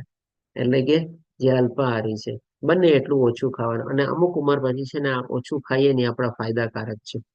જે પોતાના શરીર, મન તથા વાણીને વશમાં રાખે છે, શરીરની જરૂરિયાતો ઘટાડવાની, મન અને વાણીને કાબુમાં રાખવાનું, આપણે સદા સમાધિમાં રહે છે. સમાધિમાં રહેવાનું એટલે કે શું બી ભગવાનની અનુભૂતિની સાથે આપણે રહીએ. તમારે ભગવાન હંમેશા મારી સાથે છે તો એ આપણી સમાધિ થઈ ગઈ. આપણે સંપૂર્ણપણે વિરક્ત છે. શેનાથી વિરક્ત હતો કે હવે ભૌતિક દુનિયાના વિષયોથી. મિથ્યા અહંકાર, મિથ્યા શક્તિ, મિથ્યા ગર્વ. શેનો અહંકાર? હું કરતા નથી, હું સ્વામી નથી, હું ભોગતા નથી, તો અહંકાર શેનો? મિથ્યા શક્તિ, મારી પાસે જે કાંઈ પણ છે એ મારું થોડીને છે, બધું ભગવાનનું દીધેલું છે, તો શેની શક્તિનો આપણને? મિથ્યા ગર્વ, મારી પાસે જે પોઝિશન છે, જે સ્ટેટસ છે તમારે, એનું શું છે તમારે? ભગવાને દીધેલું છે બી, ભગવાનની કૃપા છે બસ, તો શેનો ગર્વ? કામ, ક્રોધ તથા ભૌતિક વસ્તુઓની સંગ્રહથી મુક્તિ. શું કામે ભેગું કરવું? આપણે ભેગું કરવાની વૃત્તિમાંથી જ આપણે જો નિવૃત્ત થઈ જઈએ, કેટલો બધો ફાયદો થાય આપણને. જે મિથ્યા સ્વામિત્વના ભાવથી રહી છે અને શાંત છે, તે આત્મ સાક્ષાત્કાર પદને પામે છે, એમાં સંદેહ નથી. એટલે કે ભગવાન અહીંયા જેમ કીધું ને કે હવે પદ્ધતિ હું તને બતાવીશ, તો ભગવાને આ 3 શ્લોકમાં છે ને આખી પદ્ધતિ અથવા તો મેથડ અથવા તો બધી પ્રોસિજર આપણને બતાવી. આટલી ચીજો જો આપણે આ બધું કરી લઈએ તો ભગવાન કહે છે કે ભાઈ મારા વૈકુંઠ ધામની ટિકિટ હું તને આપી દઈશ. કોઈની તાકાત નથી કે તને ત્યાં વૈકુંઠ ધામમાં પ્રવેશ કરવા માટે રોકી શકે. તો હવે એ 54મા શ્લોકમાં છે ને ભગવાન આપણને વૈકુંઠ ધામમાં લઈ જાય છે. હવે ભગવાન કહે છે 54મા શ્લોકમાં આ પ્રમાણે, એટલે કે જે આખી પદ્ધતિ, પ્રોસિજર, મેથડ જે ભગવાને બતાવી એ પ્રમાણે જો આપણે કરતા હોઈએ, આપણું આચરણ હોય, આપણું જીવન હોય, તો ભગવાન કહે છે આ પ્રમાણે જે દિવ્ય અવસ્થામાં રહેલો છે, કારણ કે આ જે અવસ્થા છે ડેફિનેટલી દિવ્ય જ અવસ્થા છે. આ કોઈ ભૌતિક અવસ્થા નથી, જે પ્રમાણે ભગવાને 3 શ્લોકમાં બતાવ્યું. અને તે તરત જ પરબ્રહ્મની અનુભૂતિ કરે છે, એટલે કે ભગવાન સાથે જોડાય છે અને પૂર્ણપણે આનંદમય બને છે. અને કદાપી શોક કરતો નથી કે કસાયની કામના પણ કરતો નથી. શેની કામના? શેનું? કોઈ ભૌતિક દુનિયાની તો કોઈ કામના છે જ નહીં. અને હવે જયારે ભગવાન મળી ગયા, ભગવાને ટિકિટ આપી દીધી છે આપણને, તો પછી હવે મારે જરૂરત જ શું છે બીજી બધી ચીજોની? એટલે જીવ માત્ર પ્રત્યે સંભાવ રાખે છે. એટલે કે ભાઈ ગઈકાલે તમે યાદ કરો જે ભગવાને જ્ઞાનથી શરૂઆત કરી, તો સતોગુણી જ્ઞાન ભગવાને શું કીધું હતું? કે જે બધા જીવોમાં એક જ આત્માને જોવે છે. એટલે કે જે આવી અવસ્થાએ પહોંચેલો છે એ બધામાં ભૌતિક બાહ્ય શરીર તો જોતો જ નથી, પણ એની અંદર રહેલો આત્મા અને પરમાત્માના જે દર્શન કરે છે. એને કઈ દેખાતું જ નથી, આપણે કહી શકીએ ને તો. અને તે અવસ્થામાં તે મારી શુદ્ધ ભક્તિ પામે છે. એટલે કે ભગવાનની પ્રેમમય ભક્તિ, ભાવમય ભક્તિ જે છે આપણને આ અવસ્થામાં જ પ્રાપ્ત થઈ શકે છે. અને હવે 55મા શ્લોકમાં ભગવાન આપણને વૈકુંઠ ધામમાં લઈ જાય છે અને કહે છે મને કેવળ ભક્તિ દ્વારા પૂર્ણ પુરુષોત્તમ પરમેશ્વર તરીકે મૂળ રૂપે જાણી શકાય છે. અને આવી ભક્તિ વડે જ્યારે મનુષ્ય મારી પૂર્ણ ચેતનામાં હોય છે ત્યારે તે વૈકુંઠ જગતમાં પ્રવેશ કરી શકે છે. આપણે બધા વૈકુંઠ જવું છે કે નહીં બોલો? શું કહો છો બધા? વૈકુંઠ હા જવાની ઈચ્છા છે? જવું છે ને? બસ. તો જો ભગવાન આપણને ત્યારે વર્ચ્યુઅલી ભગવાન પોતાના ધામમાં લઈ આવ્યા આપણને. એના માટે કન્ડિશન બતાવી દીધી, એના માટે એલિજિબિલિટી બતાવી દીધી, એના માટે મેથડ બતાવી દીધી, એના માટે પ્રોસિજર બતાવી દીધી, એના માટે નિયમ બતાવી દીધા, બધું કહી દીધું આપણને. અને આ બધું ચીજ જો આપણે ફોલો કરીએ તો ભગવાન કહે છે કે ભાઈ વૈકુંઠ જગતમાં પ્રવેશ કરી શકે છે. એટલે આપણે પૂરેપૂરા લાયક બની ગયા તમારે. હવે આપણે ભગવાનની પાસે જવું ને જવું જ છે બસ આપણે. તો હવે પછી ભગવાન 56 થી લઈને જયારે 60મા શ્લોકમાં જે આવી શુદ્ધ ભક્તિમાં પ્રવૃત્ત થયેલા હોય છે અથવા તો એમાં પ્રયાસ કરે છે આગળ વધવા માટે, તો એને શું ફાયદા થાય છે, શું બેનિફિટ થાય છે, ભગવાન એને શું પ્રાપ્ત કરાવે છે, એ ભગવાન આપણને આ 5 શ્લોકમાં બતાવે છે. તો સૌથી પહેલા 56મા શ્લોકમાં કહે છે કે મારા રક્ષણમાં રહેલું. એટલે કે આવા શુદ્ધ ભક્તને છે ને ભગવાનનું 100% પ્રોટેક્શન મળી જાય છે. તમને ખ્યાલ હોય તો 9મા અધ્યાયમાં 22મા શ્લોકમાં જે ભગવાને કીધું હતું ને, જેને આપણે LIC શ્લોક તરીકે કહીએ છીએ કે ભાઈ એની પાસે જે જરૂરિયાતો છે પૂરી પાડું છું અને એનું પાસે જે છે એનું રક્ષણ બી કરું છું. અને એ જ 9મા અધ્યાયમાં પણ ભગવાન આપણને બતાવે છે કે ભાઈ મારો જે આવો ભક્ત જે છે તે નિરંતર મારી ભક્તિમાં પ્રવૃત્ત થયેલો છે, મારી દિવ્ય સુરક્ષા હેઠળ રહેલો હોય છે. તો અહીંયા પણ તો ભગવાન એ જ કીધું આપણને 54મા શ્લોકમાં બતાવી દીધું કે જો આવી રીતે 51, 52, 53 શ્લોકમાં જે કીધું એ પ્રમાણે પોતે ફોલો કરતો હોય તો દિવ્ય અવસ્થામાં રહેલો છે અને એ દિવ્ય અવસ્થામાં એને મારું રક્ષણ પ્રાપ્ત થાય છે. તો અહીંયા આપણને ફાયદા તરીકે ભગવાન કહે છે કે મારામાં, મારા રક્ષણમાં રહેલો મારો શુદ્ધ ભક્ત બધા પ્રકારના કાર્યો કરતો હોવા છતાં મારી કૃપાથી સનાતન તથા અવિનાશી ધામને પ્રાપ્ત કરે છે. જો ભગવાનના જે શુદ્ધ ભક્તો હોય છે એ કઈ ને કે ભાઈ છોડતા નથી. આમ જુઓ ને તો ત્યાગ નથી કરતા, પણ એ શું છે, બધાનો યુક્ત ત્યાગ કરે છે, બધામાં ભગવાનને જોડી દે છે. આજે માની લો એ જ ભગવાનનો શુદ્ધ ભક્ત છે, ગાડીમાં બેસતો હોય, ફ્લાઇટમાં બેસતો હોય, બધામાં બેસતો હોય, પોતે ઓફિસ જતો હોય, બધું કામ કરતો હોય, પણ એની જે ચેતના જે છે ને એ ચેતના શેની સાથે જોડાયેલી હોય છે? ચેતના હંમેશા ભગવાન સાથે જોડાયેલી હોય છે. આની ખાલી એક આ શરીરને છે ને એક ઇન્સ્ટ્રુમેન્ટ સમજતો હોય છે કે જેમ એક રોબોટ તરીકે માની લો આપણે સ્વિચ ચાલુ કરી ને એ પ્રમાણે એનું કામ કરી રાખે છે ને, તો આપણે પણ સવારથી ઉઠીને આપણે આપણું કામ એ પ્રમાણે કરી રાખીએ છીએ. પણ આપણી ચેતના જે છે, આપણી જે કોન્શિયસનેસ છે એ તો પરમેશ્વર સાથે અમે જોડાયેલી હોય છે. તો એ ભગવાન કહે છે કે બધા પ્રકારના કાર્યો કરતો હોય છે. સવારે ઉઠે, મળત્યા કરે, રોજિંદુ કાર્ય કરે, નિત્ય કાર્ય કરે, ઓફિસે જાય, ઘરે પરિવાર હોય, બાળકો હોય, બધું હોય તમારે, બધું કાર્ય કરે, પણ એ શું છે, હંમેશા ભગવાન સાથે જોડાયેલો હોય છે આપણે. પછી ભગવાન 57મા શ્લોકમાં કહે છે કે બધા કાર્યોમાં મારી ઉપર આધાર રાખ. તો એ જ તો ભગવાન આપણને જે પ્રમાણે શુદ્ધ ભક્તોની વૃત્તિ હોય છે એ ભગવાન ફરીથી અહીંયા આપણને કહે છે કે જે ભગવાનના શુદ્ધ ભક્ત બધા કાર્યોમાં કરતો રહેતો હોય છે એને કોના ઉપર પૂરેપૂરો આસ્થા, વિશ્વાસ અને શ્રદ્ધા હોય છે? તો કે ભગવાન ઉપર. એટલે ભગવાન કહે છે કે બધા કાર્યોમાં મારી ઉપર આધાર રાખ. અને આના જેવો તમને ખ્યાલ હોય તો એક શ્લોક આપણે હજી આવે છે 9મા અધ્યાયમાં. એમાં ભગવાન શું કહે છે કે તું જે કાંઈ પણ કરે છે બધું મને અર્પિત કર. જે કાંઈ પણ ખાય છે, જે કાંઈ પણ કરે છે, જે પણ પ્રવૃત્ત થયેલો છે, બધું મને તું સમર્પિતના ભાવનાથી કર આપણે. એ જ કે છે ને, તો અહીંયા પણ ભગવાન એ કહે છે કે બધા કાર્યોમાં મારી ઉપર આધાર રાખ. અલ્ટિમેટલી જો ભગવાન આપણું રક્ષણ કરતા હોય, શુદ્ધ ભક્તોનું રક્ષણ કરતા હોય, તો પછી આપણે કહીએ ને કે આપણે એકદમ બિંદાસ થઈ જવાનું છે, કોઈ જાતની ચિંતા જ રાખવાની જરૂર નથી, એકદમ નિર્ભય થઈ જવાનું છે. એટલા જ માટે તો કે છે કે નિર્ભયતા અથવા તો અભય જે ગુણ છે આપણને એ ત્યારે જ પ્રાપ્ત થાય જ્યારે ભગવાન આપણે સંપૂર્ણ રીતે શરણાગત થયેલા હોઈએ ત્યારે. એના વગર એ આપણને પ્રાપ્ત થાય જ નહીં. અને જ્યારે આવી રીતે આપણે શરણાગત લીધેલી હોય તો બી ભગવાન આપણું રક્ષણ કરવા બેઠેલા જ છે બસ. એટલે કે છે કે હંમેશા બધી ચીજોમાં મારા ઉપર આધાર રાખ અને મારા સંરક્ષણમાં સર્વ કાર્યો કર. જે થાય છે બધું ભગવાનની મરજી થાય છે અને ભગવાન જેમ કરાવે છે હું કરું છું બસ. અને આવી ભક્તિભર સેવામાં લાગેલો રહી સદા ચિત્તને મારામાં પરોવેલો રહે. એટલે કે ભાઈ ચેતના જે છે એ તો ભગવાનની સાથે જ જોડાયેલી છે હર હંમેશા. બાકી બધું તો બાહ્ય રીતે બધું એના મેળે ચાલે છે. હવે પછી 58મા શ્લોકમાં ભગવાન આપણને કહે છે કે જો આવી રીતે આપણે આપણું જીવન જીવીએ તો બહુ જ સારું, પણ જો ન કરી શક્યા તો ભગવાન વોર્નિંગ બી આપે છે. ભગવાન આપણને ધમકી આપે છે, અહીંયા ભગવાન આપણને ડરાવે છે કે જો તું મારામાં ભાવના ભાવે થઈશ તો તું મારી કૃપાથી બધા જીવનના સર્વ વિઘ્નોને ઓળંગી દઈશ. જો આવી રીતે આપણે બધું કર્યું તો આપણને કોઈ ચિંતા જ નથી. ભગવાન આપણી સાથે છે, ભગવાન આપણું રક્ષણ કરે છે, ભગવાન આપણી જરૂરિયાતો પૂરી પાડે છે, અને ભગવાન આપણા બધા કાર્યો પણ પૂરા પાડે છે. જી વિક્રમ પ્રભુજી આપણો એન્ડ રહેશે, શું કહે છે? હરે કૃષ્ણ પ્રભુજી, દંડવત પ્રણામ. જી હવે ધન્યવાદ પ્રભુજી, આપણે પ્રભુજી. દરેક કાર્ય કરીએ બરાબર, ભગવાનને અર્પણ હમ કરીએ અને એમ વિચારીએ કે ભાઈ આ ઈચ્છા ભગવાનની હશે, બરાબર. હમ પણ અમુક હમ વખતે કેવું થાય, આપણી ભૂલ બી ભગવાનના માથે થોપી દેતા હોય ને બધા એવું કે તારી ભૂલ થઈ, તમારી ભૂલ થઈ, તો ભગવાનને ક્યાં વચ્ચે લાવવા, જે ભૂલ તમારી જ હતી. હા, જો આના સંદર્ભમાં શું છે કહું તમને, તમારી જે હા પ્રભુ. એટીટ્યુડ, તમારી જે મેન્ટાલિટી છે ને એ એકદમ સાચી છે કે ભાઈ ચાલો હા ભગવાનના ભરોસે હતું, જે પ્રમાણે પરિણામ આવ્યું બરાબર છે. પણ સામેવાળાની ચેતના અથવા તો સામેવાળાનું જે એટીટ્યુડ છે એ તો એટલો પૂરેપૂરા જે કૃષ્ણ કોન્શિયસનેસમાં નથી ને. એ તો હમ કે મોકો ગોતતો હોય તમારે કે ક્યાં વિક્રમ પ્રભુજી ભૂલ કરે અને ક્યાં હું એને પકડું અને ક્યાં એને કહું કે જો તમે આમ કર્યું તમારે. તો ડેફિનેટલી એના પ્રતિ એ લોકો પ્રમાણે એ પણ સાચા છે. તમે તમારા હિસાબે સાચા છો કે તમે ભગવાન ઉપર ભરોસો રાખીને હમ કોઈ પણ કાર્યમાં તમે તમારા હિસાબે પૂરી મહેનત ને બધું કર્યું પણ નિષ્ફળતા મળી. હવે તમે કીધું ભાઈ જેવી ભગવાનની મરજી હશે એ પ્રમાણે થયું. તમે 100% કૃષ્ણ કોન્શિયસનેસમાં છો, તમારી બધી વાત બરોબર છે.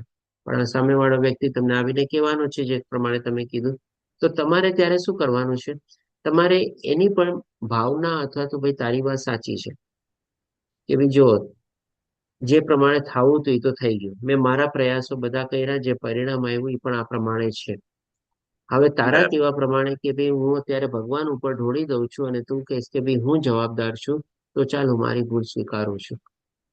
પણ તું મને કે હું મારી ભૂલ સ્વીકારી બી લઉં તો એનાથી ફરક શું પડવાનો છે આ પરિણામમાં? તમારે થોડુંક એને એ પ્રમાણે સમજવાની કોશિશ કરવાની કે અત્યારે જો આ પરિણામ સારું આવત તો હું પણ તો કઈ શ્રેય લેવાનો નહોતો. હું પણ તો ત્યારે એમ જ કહેવાનું હતું કે ભગવાનની કૃપા થઈ અને આ પ્રમાણે કાર્ય પાર પાડ્યું તમારે. અને અત્યારે આપણને નિષ્ફળતા મળી તો જેમ ભગવાન આપણને 5 કારણો બતાવેલા છે, જે આપણે પહેલે દિવસે જ કવર કરેલું હતું કે ભાઈ સ્થાન, પ્રયાસો, ઇન્દ્રિયો, કર્તા અને છેલ્લે ભગવાન. ભગવાનની મંજૂરી નહીં હશે તો આ પ્રમાણે કાર્ય ન થયું. તો મને સફળતા મળે તોય ભગવાનને અર્પિત કરવાનો હતો, અને નિષ્ફળતા મળી છે તો પણ હું ભગવાનને આધાર રાખીને માનું છું કે ભાઈ મારા માટે કંઈક ભગવાને બીજું વિચાર્યું હશે અથવા કંઈક આનાથી બીજું સારું થવાનું હશે. આવી સમજણ તમે જો એ વ્યક્તિમાં, તમે સૌથી પહેલા તો એને જે કીધું ને તમે સ્વીકારી લો કે હા તારી વાત બરાબર છે, જો તું મને દોષિત માનતો તો મારી ભૂલ છે, બરોબર છે. પણ હવે હું જે કહું છું એ વાત સાંભળ, અને તમે આવી રીતે વાત એને પ્રસ્તુત કરો. જો સામેવાળો ચેન્જ નથી થવાનો એ તમને ખાતરી છે, અને કોઈને ચેન્જ હમ કરવામાં આપણે કહીએ ને કે ભાઈ આપણી ક્ષમતા બી નથી.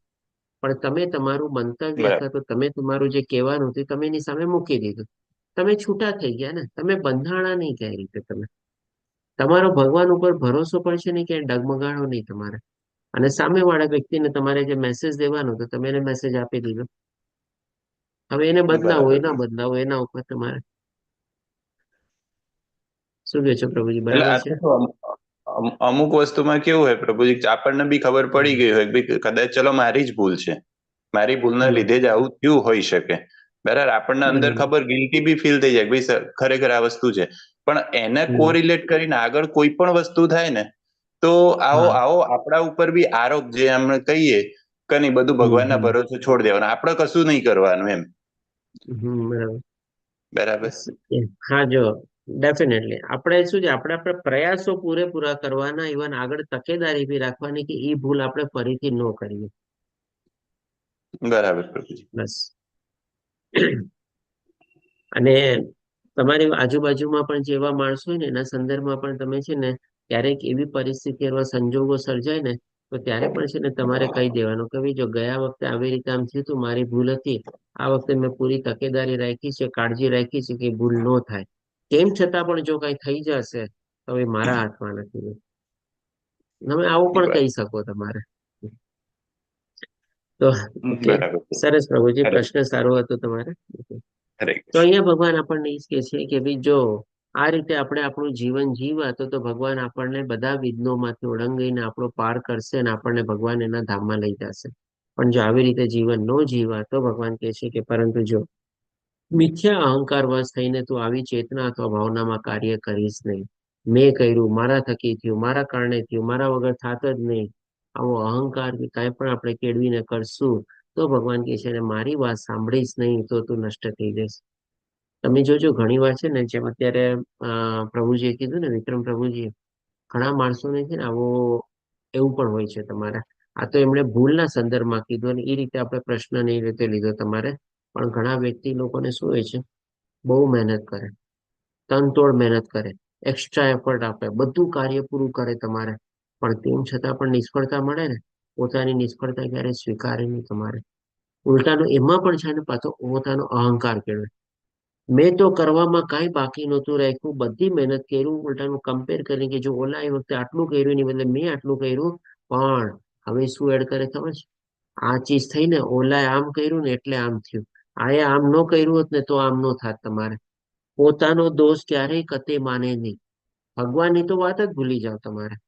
ભગવાનને તો યાદ જ ન કરે કે ભાઈ ચાલો ભગવાનની એવી મરજી હશે ને નહીં હશે તો એ રીતે થયું. પણ જે કૃષ્ણ ભાવનામૃતમાં હોય ને એ તરત ને તરત સ્વીકાર કરે, ભાઈ ભગવાને મને જેટલી મહેનત કરવાનું કીધું મેં મારા પૂરા પ્રયાસો આપ્યા, મારી મેં પૂરી બુદ્ધિ લગાડી, પૂરેપૂરી તનતોડ મહેનત કરી, પણ ભગવાનની ક્યાંક મરજી નહીં હશે કે જેથી કરીને ભગવાને મને પાછો પાડ્યો. આવા શબ્દો છે ને જે કૃષ્ણ કોન્શિયસ કૃષ્ણ ભાવનામૃતમાં હોય ને એના શબ્દો હોય. પણ જે રજોગુણ અને તમોગુણમાં જીવતો હોય ને, જેમ અહીંયા ભગવાન કહે છે ને મિથ્યા અહંકાર વશ, એ તો આમ જ કહેવાનો છે, મેં તો બધું કર્યું, પેલા કરતા વધારે કર્યું, આમ બી કર્યું, એમ બી કર્યું, ઓલો આમ ભૂલ કરતો હતો તો એને મેં રોક્યો બી, પણ ઓલાએ આમ કર્યું ને એટલે મારું ન થયું, એને જો આમ કર્યું હોત ને તો મારું થઈ જાત, અથવા એને જે આવી રીતે આમ કર્યું ને એના કારણે આ બધું અટકી ગયું તમારે. એટલે કે બ્લેમ ગેમ શરૂ થઈ જાય તમારે. આપણે એક જાતનો મિથ્યા અહંકાર જ છે ને. એટલે કે એ જ વિક્રમ પ્રભુજીના પ્રશ્નને આપણે ત્યારે બીજી રીતે જોવા જઈએ ને તો પણ આવા લોકો માણસો પણ આપણને મળે છે તમારે.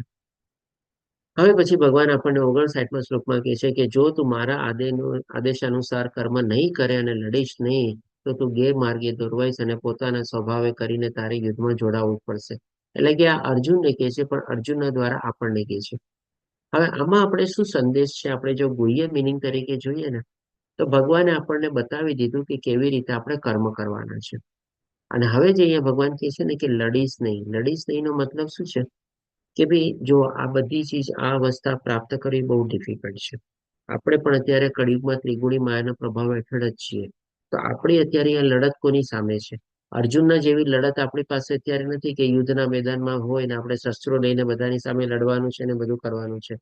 પણ અહીંયા જે ભગવાન કહેવા માંગે છે આપણા માટે લડીશ નહીં, એટલે કે ભાઈ આપણે શું છે ત્રિગુણી માયાની સામે લડવાનું છે.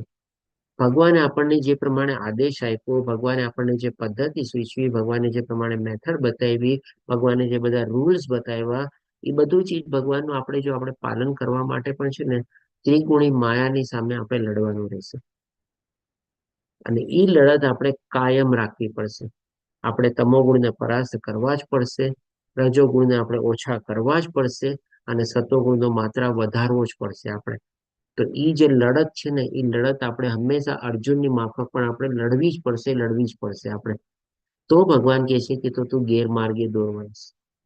એટલે કે જો આવી રીતે આપણે લડશું નહીં ને તો આપણે પણ ગેરમાર્ગે દોરવાઈ જશું. અહીંયા ગેરમાર્ગે દોરવાનો મતલબ શું છે કે ભાઈ માની લો આપણે કહીએ કે ના ના ભગવાને જે પ્રમાણે કીધું ને બધું મારાથી તો અત્યારે થતું નથી, અત્યારે ઉંમર બી નથી, જયારે સમય આવશે ત્યારે કરીશ. તો તમોગુણી જે છે ને અથવા તો રજોગુણી છે ને, આપણે દેટ મીન્સ કે સતોગુણને આપણે નેગ્લેક્ટ કરીએ છીએ ને. સતોગુણમાં આગળ વધવા માટે આપણે નારાજગી બતાવીએ છીએ, એને એવોઇડ કરીએ છીએ, ઇગ્નોર કરીએ છીએ. તો રજોગુણ અને તમોગુણ છે એના જે દોરડા છે આપણને ખેંચશે તમારે. કદાચ હોઈ શકે માની લો આપણે રજોગુણમાં અત્યારે વધારે પ્રભુ થઈએ, પણ એ રજોગુણ કલયુગમાં ક્યારે તમોગુણમાં પરિવર્તિત થઈ જાય છે આપણને ખબર પડતું નથી. એટલે જ ભગવાન કહે છે કે તું ગેરમાર્ગે દોરવાઈશ. પોતાના સ્વભાવે કરીને તારે યુદ્ધમાં જોડાવવું પડશે. એટલે કે આપણો બધાનો સ્વભાવ તો એ જ છે ને, ભગવાનના દાસ છીએ ને ઈ, અને આપણે ભગવાનમાં પ્રવૃત્ત થવાનું છે, ભગવાનની સેવા અને ભક્તિમાં. તો one or the other way better એ જ છે કે ભાઈ આપણે લડત લડતા રહીએ, યુદ્ધમાં પડીને આપણે આ ત્રિગુણી માયાની સામે લડીએ આપણે, કારણ કે અલ્ટિમેટલી ફાયદો આપણો એમાં જ છે. આપણે જો અત્યારે શસ્ત્ર હેઠા મૂકી દઈશું, તમારે યુદ્ધ નહીં લડશું, આપણે ગેરમાર્ગે દોરવાશું અથવા તો નીચલી યોનિમાં અથવા તો આપણો આગલો જન્મ શેમાં થશે પણ આપણને ભગવાને કીધેલું છે કે ભાઈ અધમ યોનિમાં ને અથવા નીચલી યુગમાં આપણે નરક લોકમાં જન્મ લેવો પડશે. આટલું બધું ભગવાને જો બતાવી દીધેલું હોય તો બેટર એ છે કે ભાઈ યુદ્ધ લડો ને. અને જેમ ભગવાને બીજા અધ્યાયમાં પણ ભગવાને અર્જુનને શું કીધું, જો યુદ્ધ લડતા લડતા પણ આપણે માર્યા જશું ને તો સ્વર લોકની પ્રાપ્તિ થશે. તો આપણે પણ એ ચીજ લેવાની છે. અત્યારે આ ત્રિગુણી માયાની સામે લડતા લડતા પણ માની લો આપણે હારી ગયા, આપણે મૃત્યુ આવી ગયું, એટલીસ્ટ આપણે દુર્ગતિ તો નહીં થાય. ભગવાને જેમ કીધેલું છે ને, મારા ભક્તોનો કદાપી નાશ નહીં થાય. આગલો જન્મ તો આપણો સુરક્ષિત થઈ ગયો. જેમ ભગવાને બીજા અધ્યાયના 40મા શ્લોકમાં કહે છે કે આમાં કોઈ ઘટાડો નથી અને આમાં કોઈ નુકસાન નથી, અને સૌથી મહાન ભયમાંથી પણ એનું રક્ષણ થાય છે. તો મહાન ભય તો એ જ છે કે ભાઈ નીચલી યોનિમાં જવું, એમાંથી પણ તો આપણું રક્ષણ થઈ ગયું ને. તો આ શ્લોકને જો આપણે ઈ સેન્સમાં આપણે લઈએ ને તો બહુ ગુહ્ય રીતે આપણને ભગવાન આપણને બતાવે છે કે ભાઈ આ ત્રિગુણી માયાની સામે આપણે લડત આપણી ચાલુ રાખવાની છે. ભલે એ લડતમાં જે થાય આપણું તમારે, પણ ભગવાન આપણા રક્ષણ કરશે, ભગવાન આપણને નુકસાન નહીં પહોંચાડે. હવે પછી ભગવાન એ જ આપણને 60મા શ્લોકમાં કહે છે કે અત્યારે તું મોહવશ મારા નિર્દેશ પ્રમાણે કર્મ કરવાની ના પાડી રહ્યો છે. અહીંયા મોહવશ એટલે કે શું? આજની જે આ ત્રિગુણી માયાના મોહમાં આપણે આવી જઈએ છીએ, રજોગુણી ને તમોગુણીના ભૌતિક દુનિયાનું સુખ અને ભોગવવા માટે જે આપણે પ્રવૃત્ત થઈ ગયા છે, ભગવાનના નિર્દેશ પ્રમાણે નથી ચાલતા આપણે, તો ભગવાન કહે છે કે પરંતુ હે કુંતી પુત્ર, તારા પોતાના સ્વભાવજન્ય કર્મથી વિવશ બનીને તું તેજ કરીશ. એટલે કે one or the other day, આજે ઘણીવાર આપણે જિંદગીમાં કહીએ છીએ ને કે બહુ બહુ થઈ ગયું, બહુ માણી લીધું, બહુ ભોગવી લીધું. ક્યાંક આપણને અંતસ્ફૂર્ણા થાય છે, ક્યાંક આપણી ચેતના જાગે છે, ક્યાંકથી આપણને માર્ગદર્શન મળે છે. જેમ કે અજામિલને મળ્યો, તમારે સેકન્ડ ચાન્સ મળ્યો ને તમારે. ભલે એને નારાયણ નારાયણ કરીને પુત્રને યાદ કરતા હતા, પણ ત્યારે પણ બધા વિષ્ણુ દૂતો આવ્યા, એનું ત્યારે રક્ષણ કર્યું અને એને સેકન્ડ ચાન્સ આપ્યો અને શુદ્ધતા પ્રાપ્ત કરીને ભગવાનના ધામમાં પહોંચ્યા ને. તો આપણને પણ શું છે, ભગવાન સેકન્ડ ચાન્સ, થર્ડ ચાન્સ બધું આપે છે આપણને. તો આપણે પણ એને કેચ કરી લઈએ અને આપણે કહે ને કે અંતસ્ફૂર્ણાને આપણે સાંભળી લઈએ અને આપણે પણ જો એમાં પ્રવૃત્ત થઈ જઈએ તો જ એમાં આપણું કલ્યાણ છે, આપણે કહી શકીએ. એટલે કે આપણો જે સ્વભાવજન્ય છે ને એમાંથી આપણે વિવશ બનીને આપણે એ જ કરવાનું છે અલ્ટિમેટલી. તો નહીં તો પછી આપણે ભટકે રાખવાનું છે 84 લાખ ટાઈપની યોનિઓમાં, આપણી સદગતિ થવાની જ નથી આપણે. તો અહીંયા આપણે વિરામ રાખીએ આજે. પાંચા કલ્પતરુભ્યશ્ચ કૃપા સિંધુ ભ્યઃ ચ પતિતાનાં પાવનેભ્યો વૈષ્ણવ્યો નમો નમઃ. હરે કૃષ્ણ કૃષ્ણ કૃષ્ણ હરે હરે, હરે રામ રામ રામ હરે હરે. શ્રી પ્રભુપાદ કી જય. શ્રી રાધા ગોવિંદને પ્રણામ. આના સંદર્ભમાં કોઈને કોઈ પ્રશ્ન હોય તો લઈ શકીએ છીએ આપણે. હરે કૃષ્ણ. હરે કૃષ્ણ.